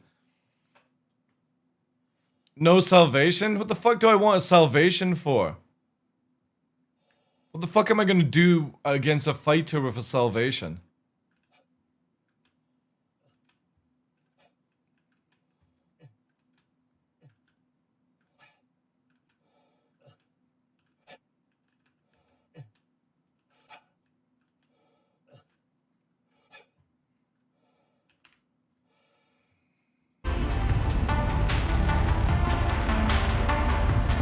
You should grow a beard and a mustache to match.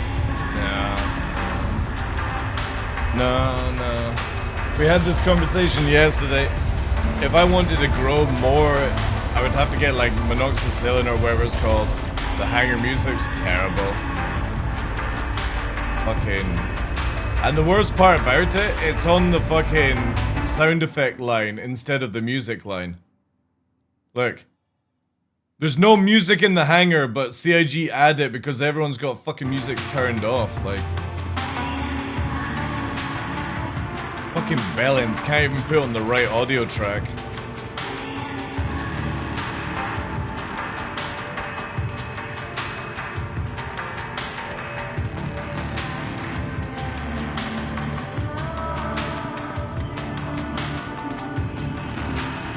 Right, quick spot to Microtech and then we're golden.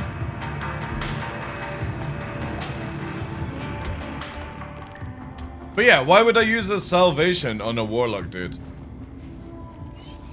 Looks like you're all set to leave. Aegis combat system. You are clear to exit. Shields on alert. Launch complete. Shields offline.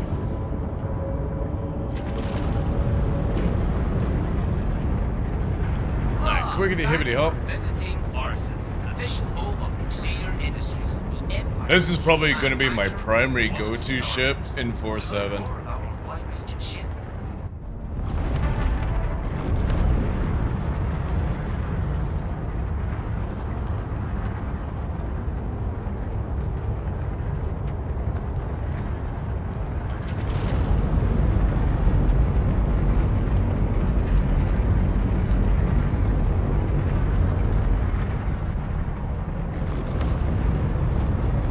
Salvation is that salvage ship? No, he's talking about salvations. Sites for salvations, they're distortion shotguns.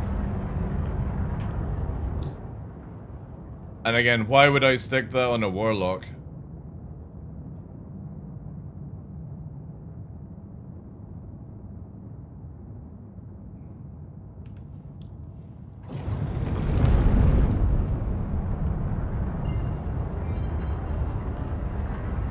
Like, the last thing I want to be is close range on somebody. And if you're going after a bigger ship, Warlock ain't exactly the best to fucking keep it pinned down anyway. Plus, if a big ship goes into nav mode, all I have to do is EMP and that's it. It's done. Initiated. And if you're talking about like a super large ship, yeah, well, I wouldn't even be going after it anyway. If they don't patch that music, I'm setting my spawn at Area 18. It's only when you load into that hangar. And again, you can just get your stuff sorted. When you come back to it, it doesn't play. It's only if you load into the game, the server, in that hangar. If you visit the hangar, it doesn't play the sound. If you go to Grim Hex, it doesn't play the sound. And if you want it sorted out, just turn the audio off until you've got everything sorted. Or go up to the main fully foyer and then come back down, sorry. That fixes it. I don't even know how that managed to get into an RC, but it just shows you CIG don't care about these things to get a patch out. It's not a concern.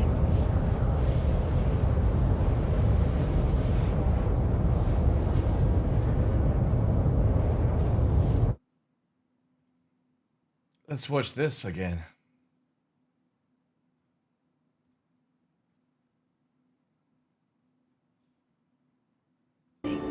It was humanity's extraordinary instinct as a species to look up in search of a brighter future.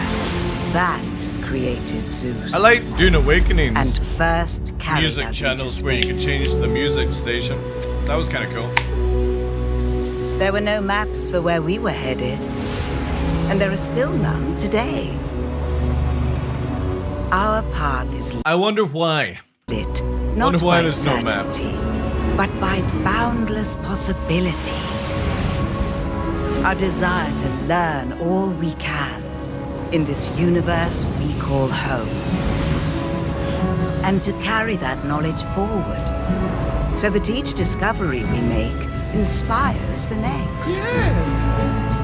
And so, as we move onward through great unknowns, ever connected to those wondrous first steps that began our voyage so many years ago. 14 years ago.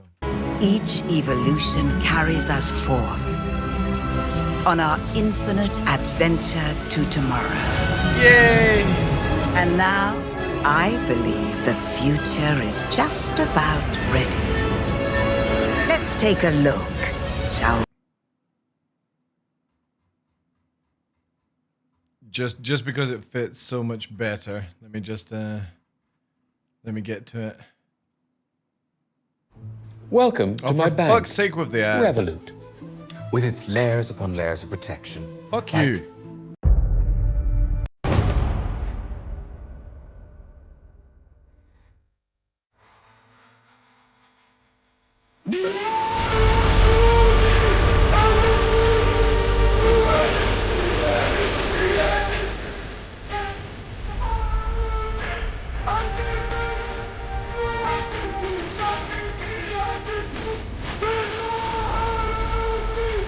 It would be so much better.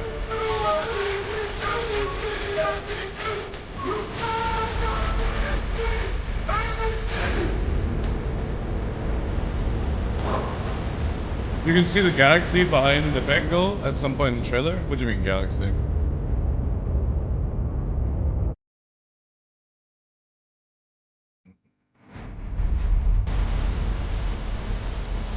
Whereabouts? Where? Are you talking about like here?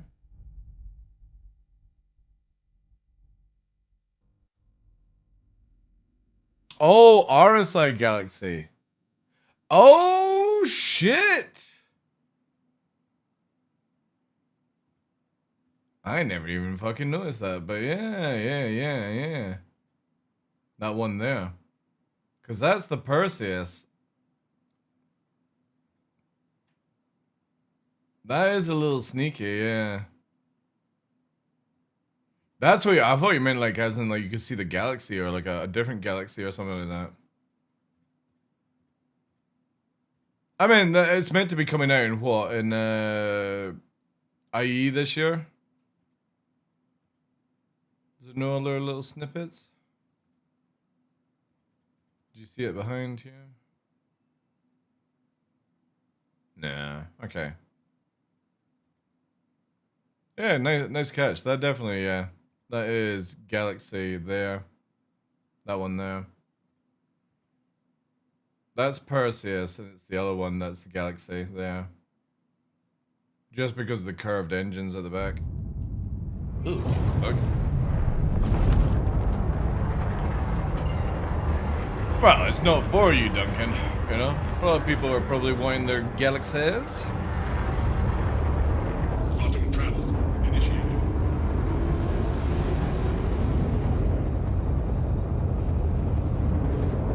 What we need is...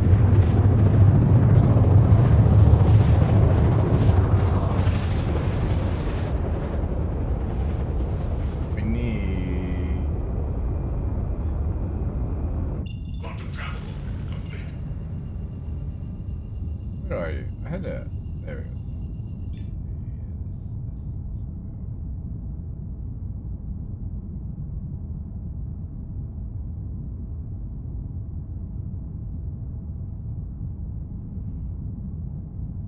Well, listen to this. This is a fucking banger, man.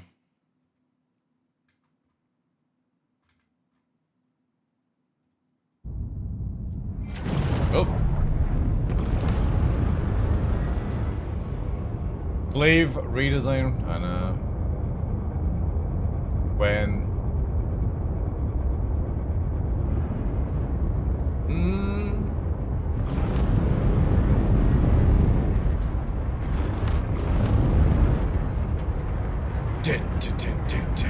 Hans Zimmer.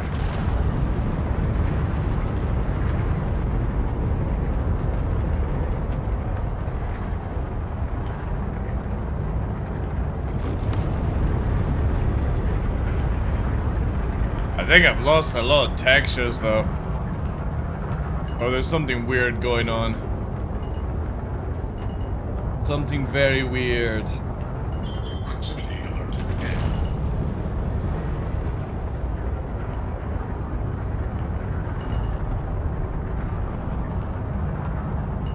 Proximity alert.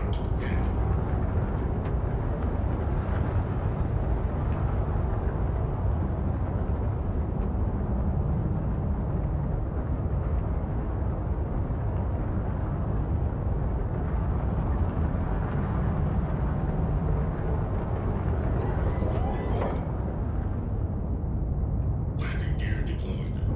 Shields online.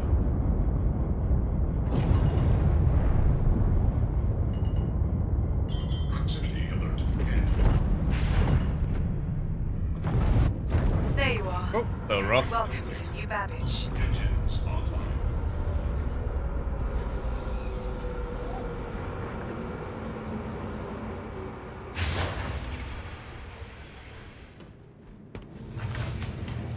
Alright, radar, guns, radar and guns, radar and guns, bloody radar and guns. Welcome to the ASOP vehicle. Persisting my ass coffee in the forest. Blech.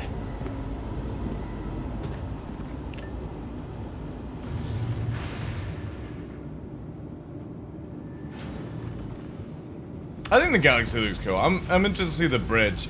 I think the bridge of the galaxy is probably one of my favorite bridges of all time.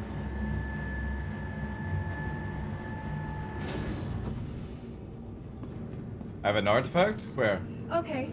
It was great talking with you. I hope you have a wonderful day. Ready for upgrade. Located in the plaza. Under my window? Oh, that is...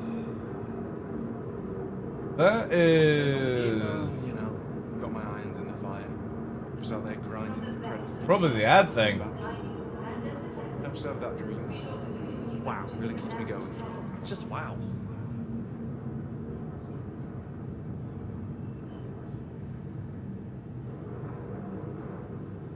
Hello, and welcome to New Babbage, capital city Give me a of sec. tech, where creative innovation meets innovative creativity.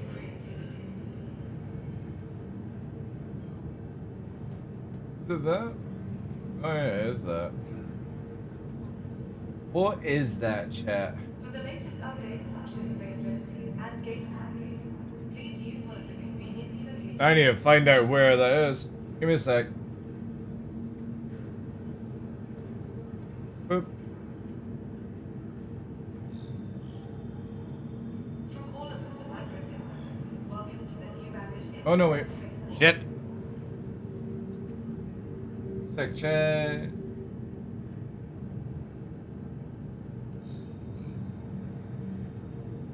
Remember, your belongings belong to you. Keep a careful watch. Thank you, dude. I never even noticed that. All right. It was nice chatting. Anything else? I hope you enjoyed the rest of your visit. Tired of travel? Why not rest at the newly renovated accommodation? Located Looks good, right? luxurious sapphire grounds. Hi, and welcome to New Yeah, it's Babbage. basically the ad thing when it comes up for Twitch. Remember, your For some belongings reason, it's belong to you. visible. Keep a careful watch on all personal items. Coffee cup in a forest in a galaxy far, far away. Yeah. I mean, whilst we're talking about galaxy, the concept image for the bridge was so good. Fucking love this. Where is it here? This. Yeah. We need a bigger image though. And what's with the fucking shitty images? Maybe here. Concept images. Yeah, here we go. I fucking love this bridge on the Galaxy. Obviously, I'll never use the Galaxy. It's not a warship. It's like a Super Connie, right?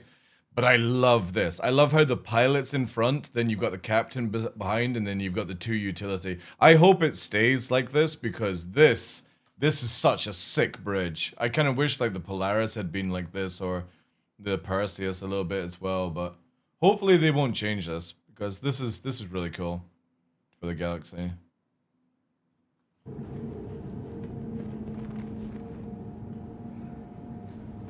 All right. It's your fucking stalker. Hi. Goddamn stalker, chat. Welcome to New Babbage. Oh my god, Savannah, stop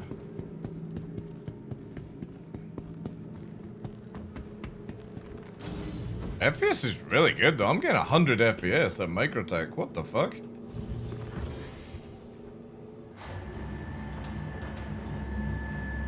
Yeah, it started 20 minutes ago, an ad. Yeah, next time the ads appear, just quickly like alert me or something like that so I can see if it actually like flickers in. Because obviously in the bottom right corner down here, it's meant to like show us there's ads running. Momentarily. But I may need to work on it a little bit more. Doors are now closing.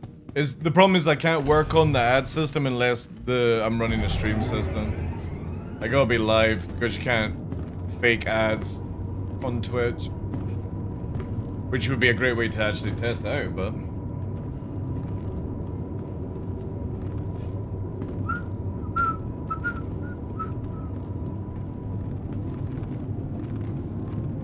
I kinda, like, now chat, I'm in the mood for Hans Zimmer. After listening to that, I am in the mood for Mr. Zimmer.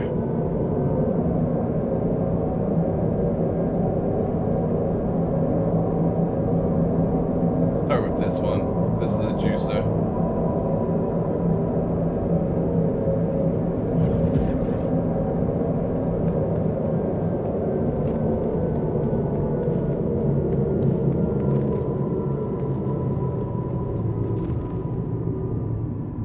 I kind of need to see this movie as well. Like I've not seen it in a while. Man of Steel.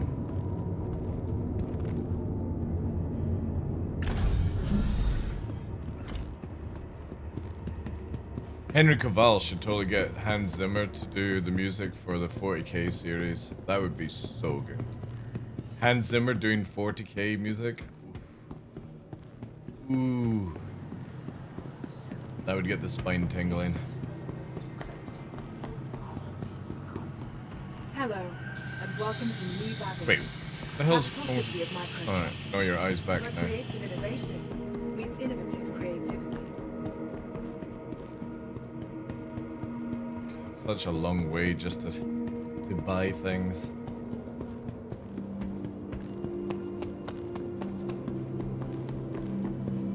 My speedy little hands, look at them. Panther. 2. Good purchase. Good purchase. And then I need a renew. Smart buy. Mm-hmm.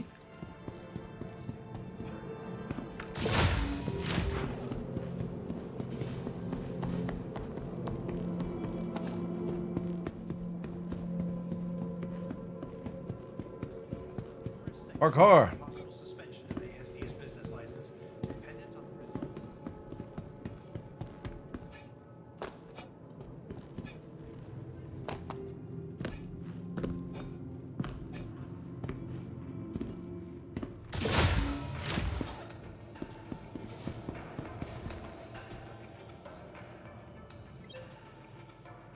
What was I looking for again?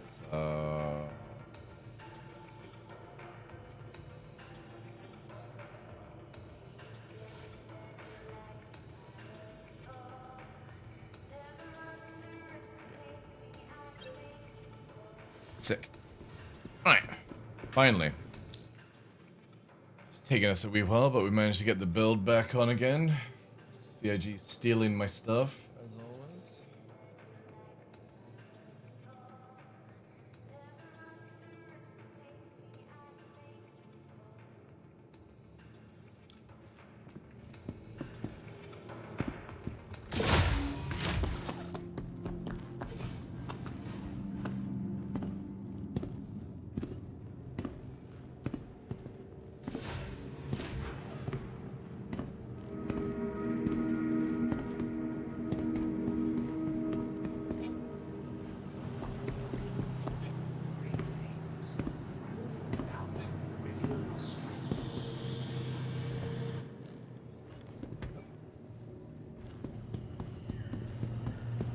Hey.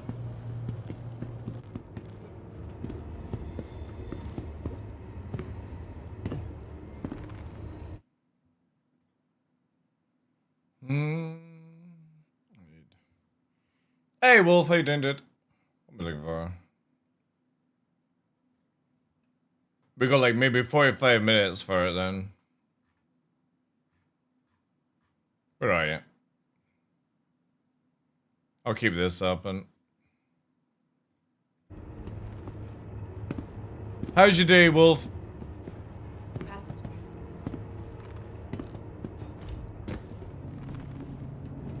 The capsule will be leaving the station momentarily. Oh, thank you. Not bad. That's no bad. Not bad. Prepare the F5s. Well, it's not going to be a limited sale, so who cares?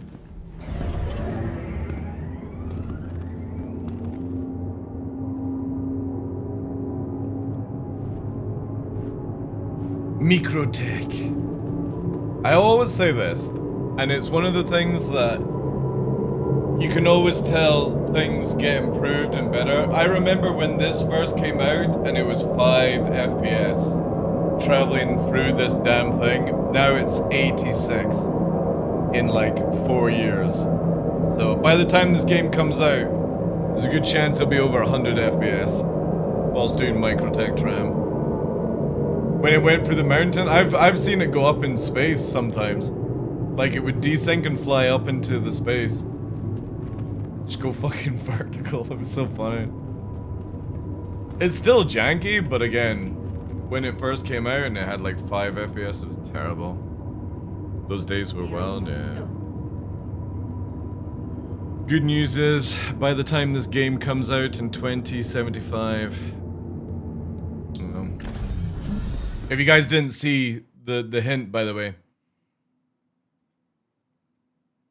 There we go. Delivering the stars. Delivering the stars since 2075. There's our launch date for Star System. With DLS 10, yeah. Wait, I actually have to wait. I have to check. If I'm 44, how old would I be in 2075? Am I still alive, chat? I'd be 95 years old. Holy shit. There's a chance. There's a small chance, chat. I could make it. I could make it. There's a chance I could hit 95. I mean, if Chuck Norris got to 96, 1 year of Star Citizen 1.0, there is a chance. And by then, look at this way, by then, right, maybe they've got pills that give you hair back. And by the time this, so if anybody doesn't know my origin story with Star Citizen, I backed in 2012, I had a head of hair.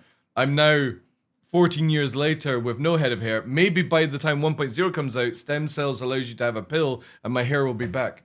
It'll be awesome. There's a good chance, chat. I could be returned back to my youth. It wouldn't be a wasted journey. Possible. I'm actually not ginger on the top. The only ginger place, funny enough, Wolf, is on the face, that's it. Drapes do not match the beard at all. It's so weird. I'm literally see-through hair on my arm. You can barely see any hair, but it's there. On the top, it's dark blonde, which obviously matches the other area, and then the beard is ginger for some reason. Doesn't match anything else.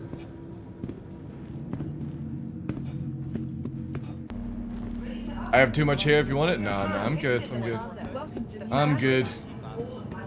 Alright, it was nice chatting with you. Copium? What do you mean copium? Welcome to the ASOP vehicle retrieval system. Oh, you're saying copium being alive by 95? I'm gonna prove you wrong. I'm gonna stay alive till 95. Dining and entertainment. Be sure to visit New Babbage's renowned promenade. And welcome to New Babbage. I never said I'm not a ginger. I said I'm not a ginger on top. Where creative innovation meets innovative creativity. My birth certificate says strawberry blonde, which is technically ginger. Why not rest at the Nest's newly renovated But it's not like that on the top. located downtown with a luxurious Sapphire Grand. I can literally show you, chat. However, there's a bit in the thing that might actually be toxic. Well, thanks for listening. I hope you enjoy your time in New Babbage. Your belongings belong to you. I'm going to Keep a careful watch hide. on personal items. Half my age and acts like he I'm gonna hide this, chat, but there you go. See how much he knows when he gets a bullet through the eye. See? Way it goes, I guess. I'm hiding this one because it's a naked DarkLaw. And welcome to New Babbage. But there's DarkLaw through the years. This city of tomorrow See? has a lot going on today. Wasn't ginger on the top. Fucking blonde. It's crazy. Microtech, the Empire's leader in cutting-edge technology. So much hair as a kid. I know, man. I know. Innovative creativity.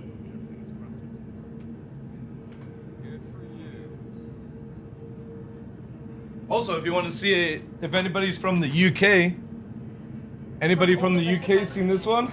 Look at that. Welcome to the New Babbage Interstellar Spaceport. Look at that fucking champion. Everything quiet.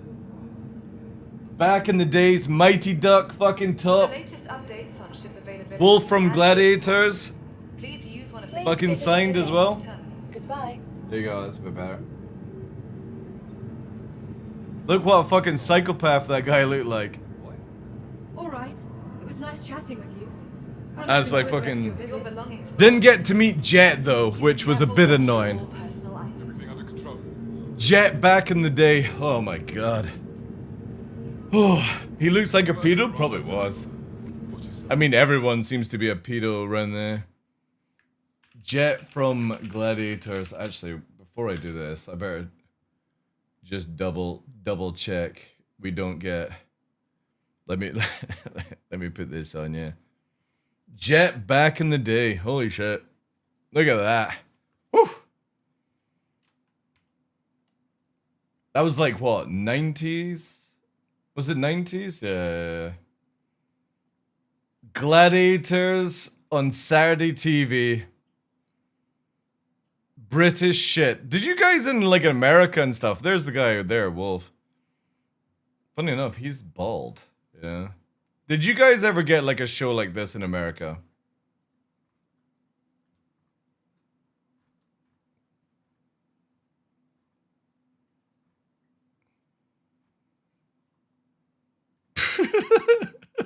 Okay, well. These fucking shows were funny. Holy shit, that fucking hairdo though. They all must be like, wait, how old is she now? 56 now. Holy shit. 56. She legally changed her name to Diane Jetstrong. What the fuck? That's funny. That cracks me up. Did I spawn the ship or not? It was great. The Gladiator show, yeah. Vehicle retrieval system. Vehicle selected. Your vehicle has been delivered to the following location.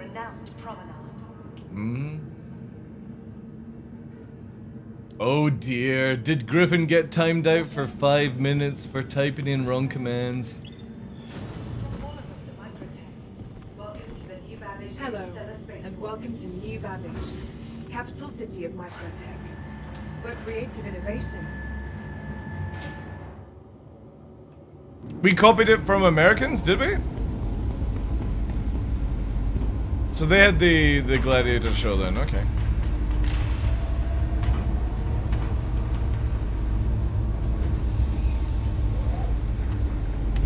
We fucking put that away, so banged up.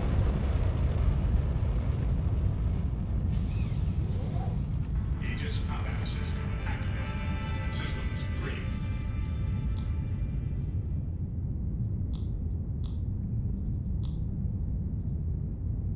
Okay, we're good. Finally, the build is done. Wait, I need that actually.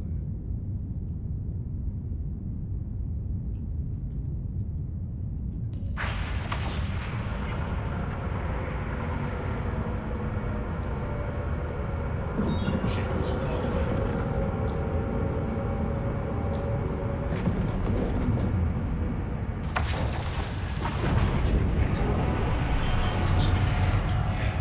I recently tested my test. What's this? I recently tested my test. Got the results. Looks like you're on your way. What do you mean with that, It's Duncan? great being able to help you. And I hope you're able to visit us here at New Babbage again real soon.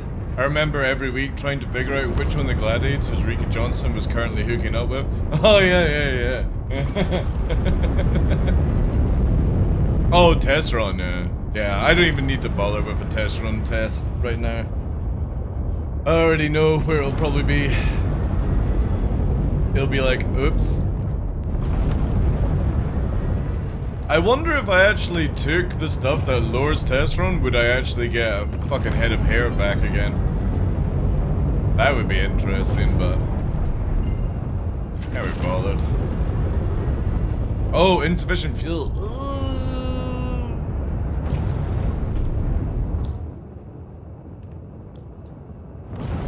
I need fuel. Forgot to read. You might actually. I don't even think I would want to. Like, again, if I got a hair transplant, I would just have a buzz cut all over. I don't think I would ever grow, like, a long hair, even if I could. I just don't think I could be bothered with the hassle now at my age. Unless it was like I was got paid to do it for a meme, you know what I mean?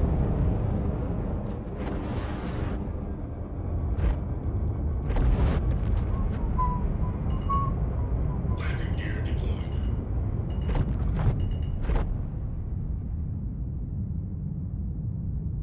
It's also jeans.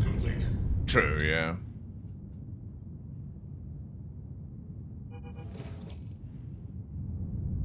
You're better off getting transplant. I'll just get a wig.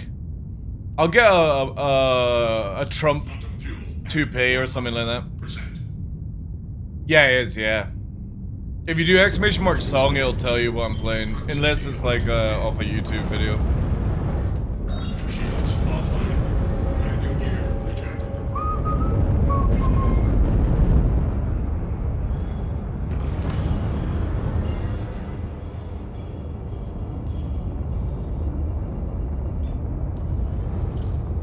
Quantum travel initiated.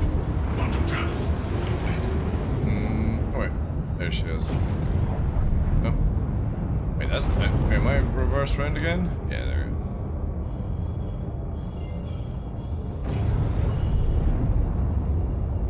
You have good test run levels and still here? I'm at the stage I don't care. Like, I was, when it comes to like hair, it would be to try and get rid of that area.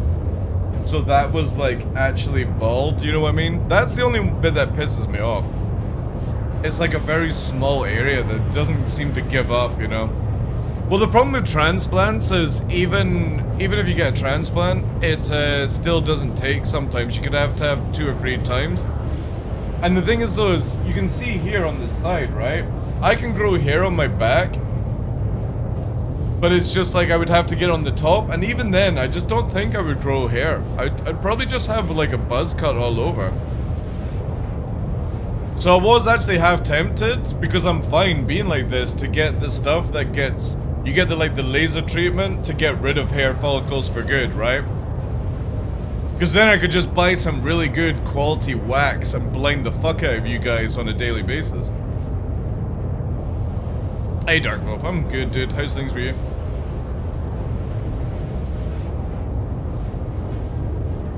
Well, the thing is, I had a full head of hair when I backed Star Citizen at 29, and at 44 this year, well, you can see I'm in peak perfection, you know, right? I blame Star Citizen. It's nothing to do with genetics, chat, or testosterone. It's Star Citizen. I blame Star Citizen. The stress took my hair. I'd 100% get my body hair lasered if I could afford it. What the fuck? Are you a swimmer that wants to be like a dolphin sleeking through the water? Also, that's also not healthy. Like, you do generally want to have hair on your body to deal with other things.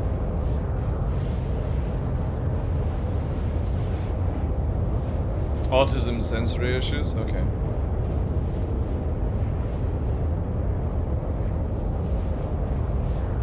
Full hair just fitting? Yeah, there's a lot of people. Hankins' hair is fitting on the top as well. Is it easier to get out of? No. You want it hard to get in and out of a gimp suit. Talcum powdered out of your mind. Vaseline from head to toe.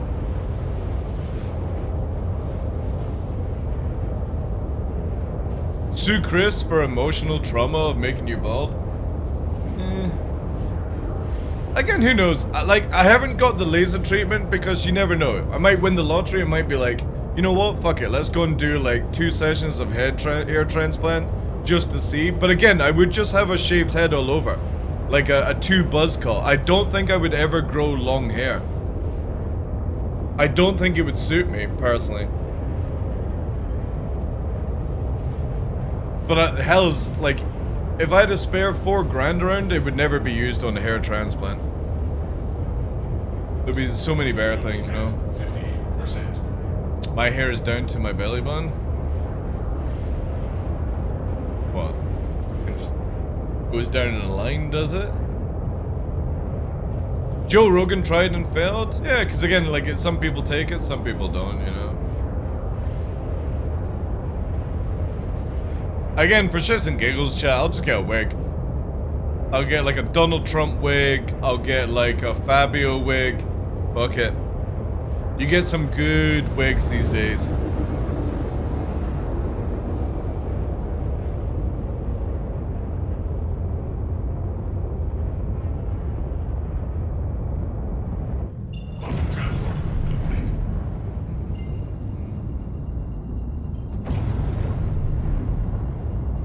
Alright, maybe under 30 minutes to see if they sell the Aurora. New methods with DNA injecting in your scalp. Yeah, that's the thing is like by the time I die, at least when I get cremated, I might have a full head of hair for memes, right? At my own funeral, with like a full head of hair down to my fucking waist, and it's like blonde, and get lipstick on as well, you know? Just so that when the person puts me in the fucking cremation chamber, they're like, what the fuck is this guy? Looks nothing like his profile picture. What the fuck was he doing when he died, you know? It's like checking the balls on stream and it's like, this dude was bald for years. Where the fuck did this hair come from? You know? I'll have it in my will for my son to go and fucking put a wig on and lipstick before I'm cremated. Fake boobs the lot. Yeah. Completely confuse everyone at the final stretch. One step ahead of everyone. Oh my god. The final meme. Chat, I actually should do that. It wouldn't cost me that much to redo my will. And we don't tell Jack. We'll keep it a secret for ourselves. You guys get the final joke.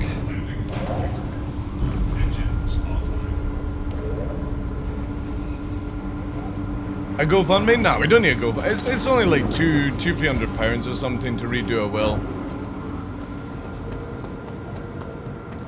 No.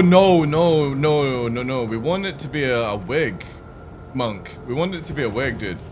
We want it to where, in the will, it forces my son to go into like a wig closet and have to put it on before I'm taken away for my funeral, you know? Like pure memeage. Like he's like, fuck's sake, do I really have to do this kind of thing?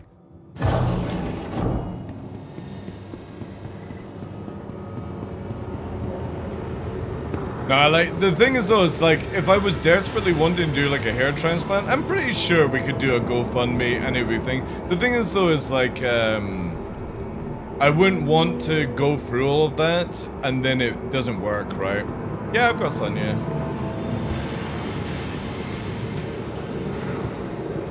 I was 18 when my son was born. But we're not biological, Welcome to the ASOP Vehicle Retrieval System. Vehicle, please. Pure Italian stallion wig? Yeah. Adopted? No. He's got my name.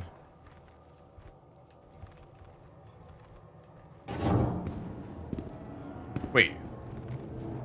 The fuck? How did I spawn the ship and it's this way around?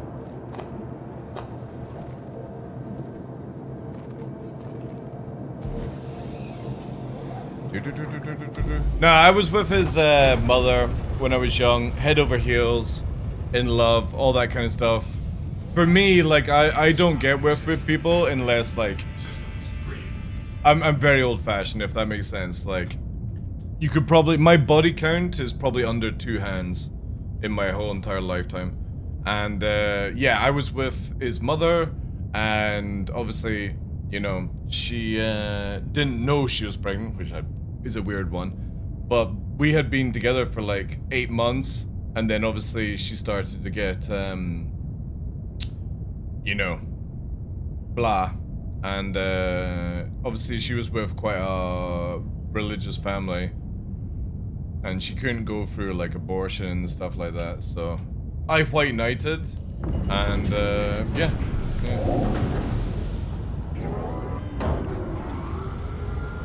That's pretty much the story.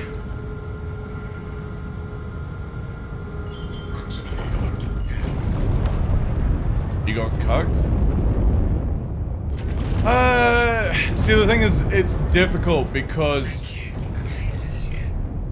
it's a weird one, like, to explain on it, because she was, while she was pregnant, she was still having periods, you know? So it's like, the timing just doesn't time, you know what I mean? And I won't tell you how I knew she was on a period, because, to be honest, it's really only one way you would know. And it's not exactly the pleasant of things to talk about. So yeah, the maths don't math with it. But obviously at the time, it's like, you know, I mean, did you get, no. She was pregnant before I met her. But the problem is like, for medical terms and stuff like that, she didn't show at all. And she was getting what is classed as phantom periods. Because obviously, to be the nitty-gritty of discuss, was having sex whilst on period, right? And so it's like nobody knew, right? And then obviously she got her bloods done, found out she was pregnant. By then, too far gone, kind of thing, you know. So it's like it's a weird pregnancy. So I wasn't cheated on. It was, she was pregnant before she met me, basically, because I'd only been with her for a wee while. My friend Jenny didn't know she was pregnant until she went into labor. Sometimes you just can't tell. Yeah, there's some people that don't show bellies and stuff like that. Like young people, when they get pregnant, don't show at all. So it's just one of those things, you know. But the thing is, there's like, even if I had been cheated on, at the stage of like the relationship and shit like that, you know, it would have been a bit of a negative. But at the end of the day, I don't want to go into too many of the reasons, but my upbringing was not good. I had a very abusive, physical and mental abusive father, and like I said, it was more of like a white knight situation where I didn't want this kid to be brought up in that sort of environment. And obviously, to this day, good relationship with him, and you know, we play games together. He's finishing off university this year and he's not doing masters, but he's going to start doing building of games. So he wants to be like a dev, and he's got like the qualifications and stuff, so hopefully he'll get a job. He's applied for Rockstar, which would be sick if he got that. But yeah, that's it. I actually said for CIG, and it's like, no, I don't want that to be my first video game. Which would have been so funny, right? But yeah, like, my relationship with my son is, I white knighted, didn't want a kid to grow up how I grew up, like, relationship with father. I wanted to be better. So even, like, not being blood related, it was never something like that I gave a shit about. I just didn't want a kid to grow up how I grew up. And that's quite selfish, I think, to say, but also at the same time, it's like, I'm glad I went that way, you know? But yeah, he's applied for Rockstar. Again, it's very difficult to get into that company, but, you know. It'd be kind of cool, man. If he got in before GTA 6 was released and I got to play GTA 6 before anyone else, that would be kind of cool.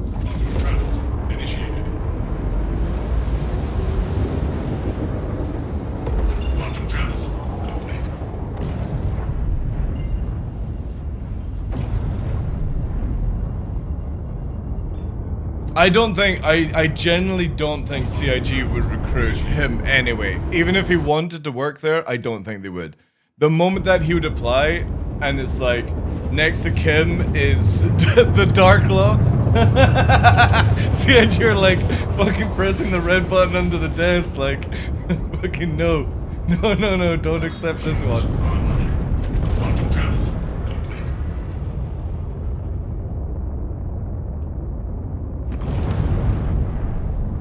But I'll need to ask him where he's planning to go, because obviously he'll find out in the next couple of months. Unless he actually decides to do his master, which, you know, would be kind of cool, but I think he just wants to get in and start working, you know? Yeah, because obviously Rockstar is based in Scotland, or at least the headquarters are based in Scotland. our universities have, like, when you're doing that kind of stuff for game development, there's a lot of things where it's like Rockstar, Headhunt, all that stuff. They like to poach early, you know? No, Rockstar is Scottish. It's a Scottish company. From the very beginning. Its headquarters is in Edinburgh, in Scotland. Obviously, they'll probably have, like, American studios and stuff like that, but yeah, the main one is, or the headquarters is in Scotland. That would be sick, actually, to work there. I knew, like, a few people from school who ended up, you know, doing the artwork for Grand Theft Auto video games. They did that stuff.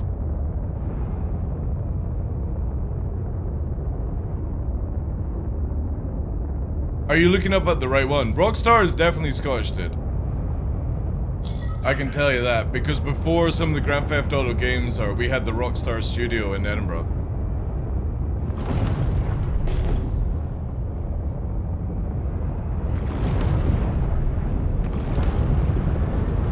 I mean, the people that built it will be in America. I would imagine they've got the money now to live away from Scotland, but it's definitely started off in Scotland, dude. Again, like, whenever I used to go to work, I always went past Rockstar in Edinburgh. And that was before GTA came out.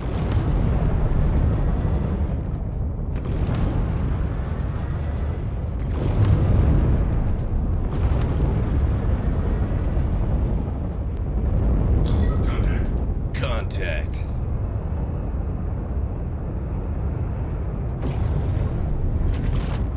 The NPCs that keep spawning.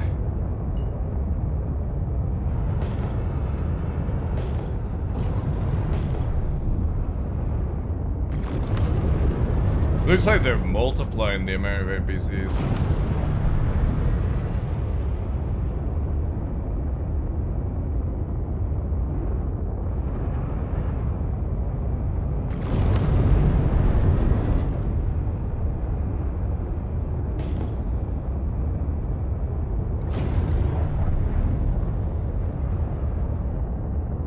GTA was made to take the piss out. Well, it took the piss out of England as well.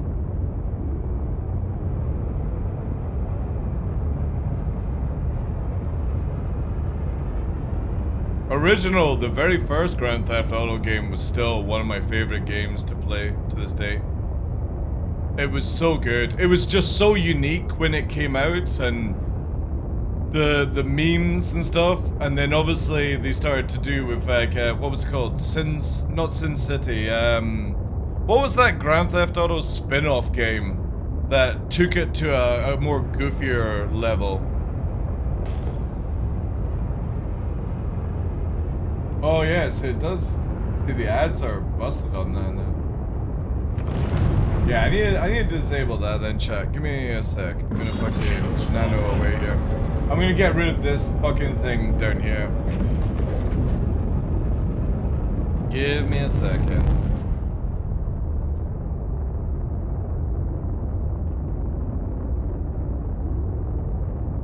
Let's get rid of that.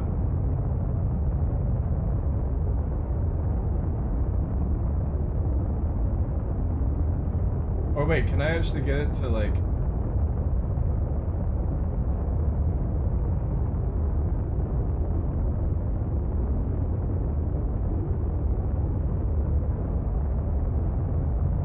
Let's see, does that...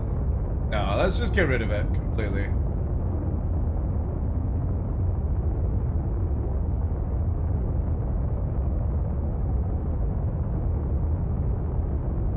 Then see if the other one actually spawns on it. There we go. Yeah. We'll just keep that. That looks better. Don't really need a warm-up fucking thing. Saints Row, that's it. Thank you, thank you, thank you. Yeah, that's it. Saints Row. The kind of like other version of Grand Theft Auto.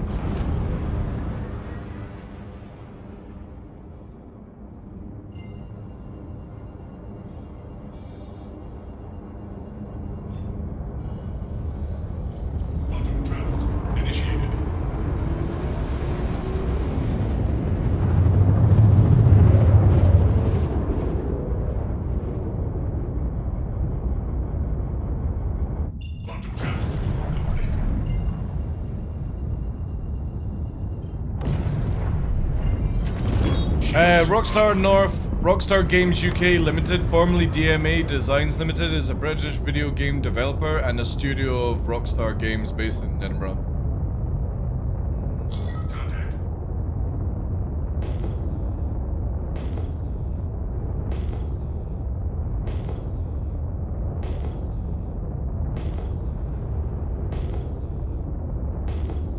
No, it's not mod check, Abyss. That's Twitch auto mod.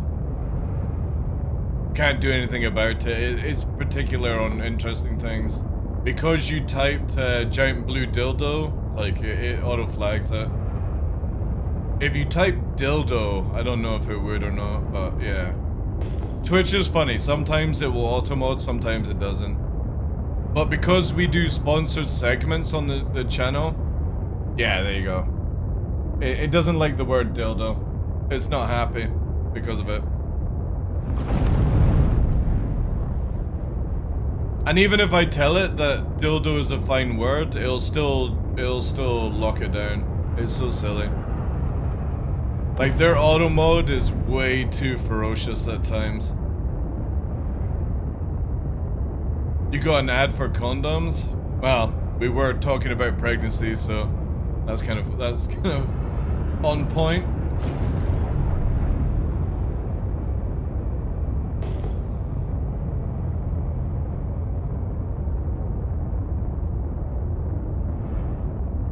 Yeah, I sadly just can't get Twitch auto mode to understand. I really wish I really wish Twitch would work on it a bit better. Like, I wouldn't even mind it listening in on the stream just to, like, learn what the channel's about.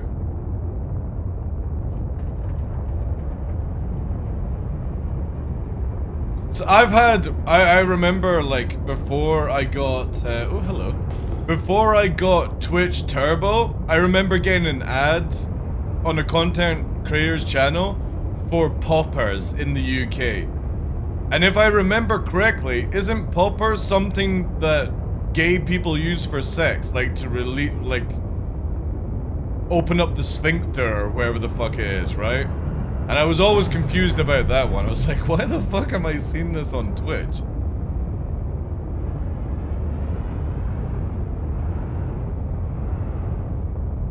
You get food ads? I've not seen ads in a while because I've got Twitch Turbo.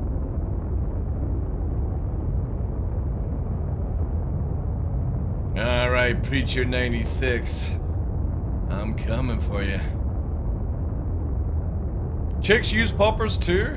What was poppers originally for? I'm pretty sure, like, early 90s, we were using poppers in the club to get high or something.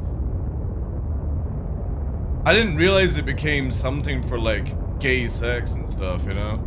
I think it makes you horny. I thought poppers was meant to make you get high. Look at this fucking... I can't even target this dude, chat. So stupid.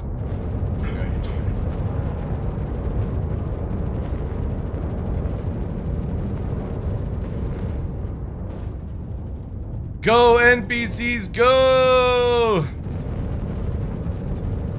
Attack NPCs!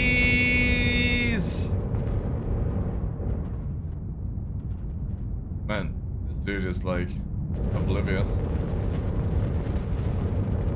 Oh yes.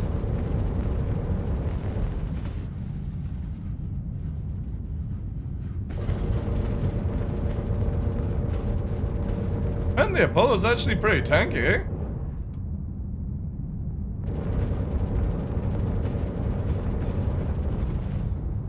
Bloop. Shields under fire.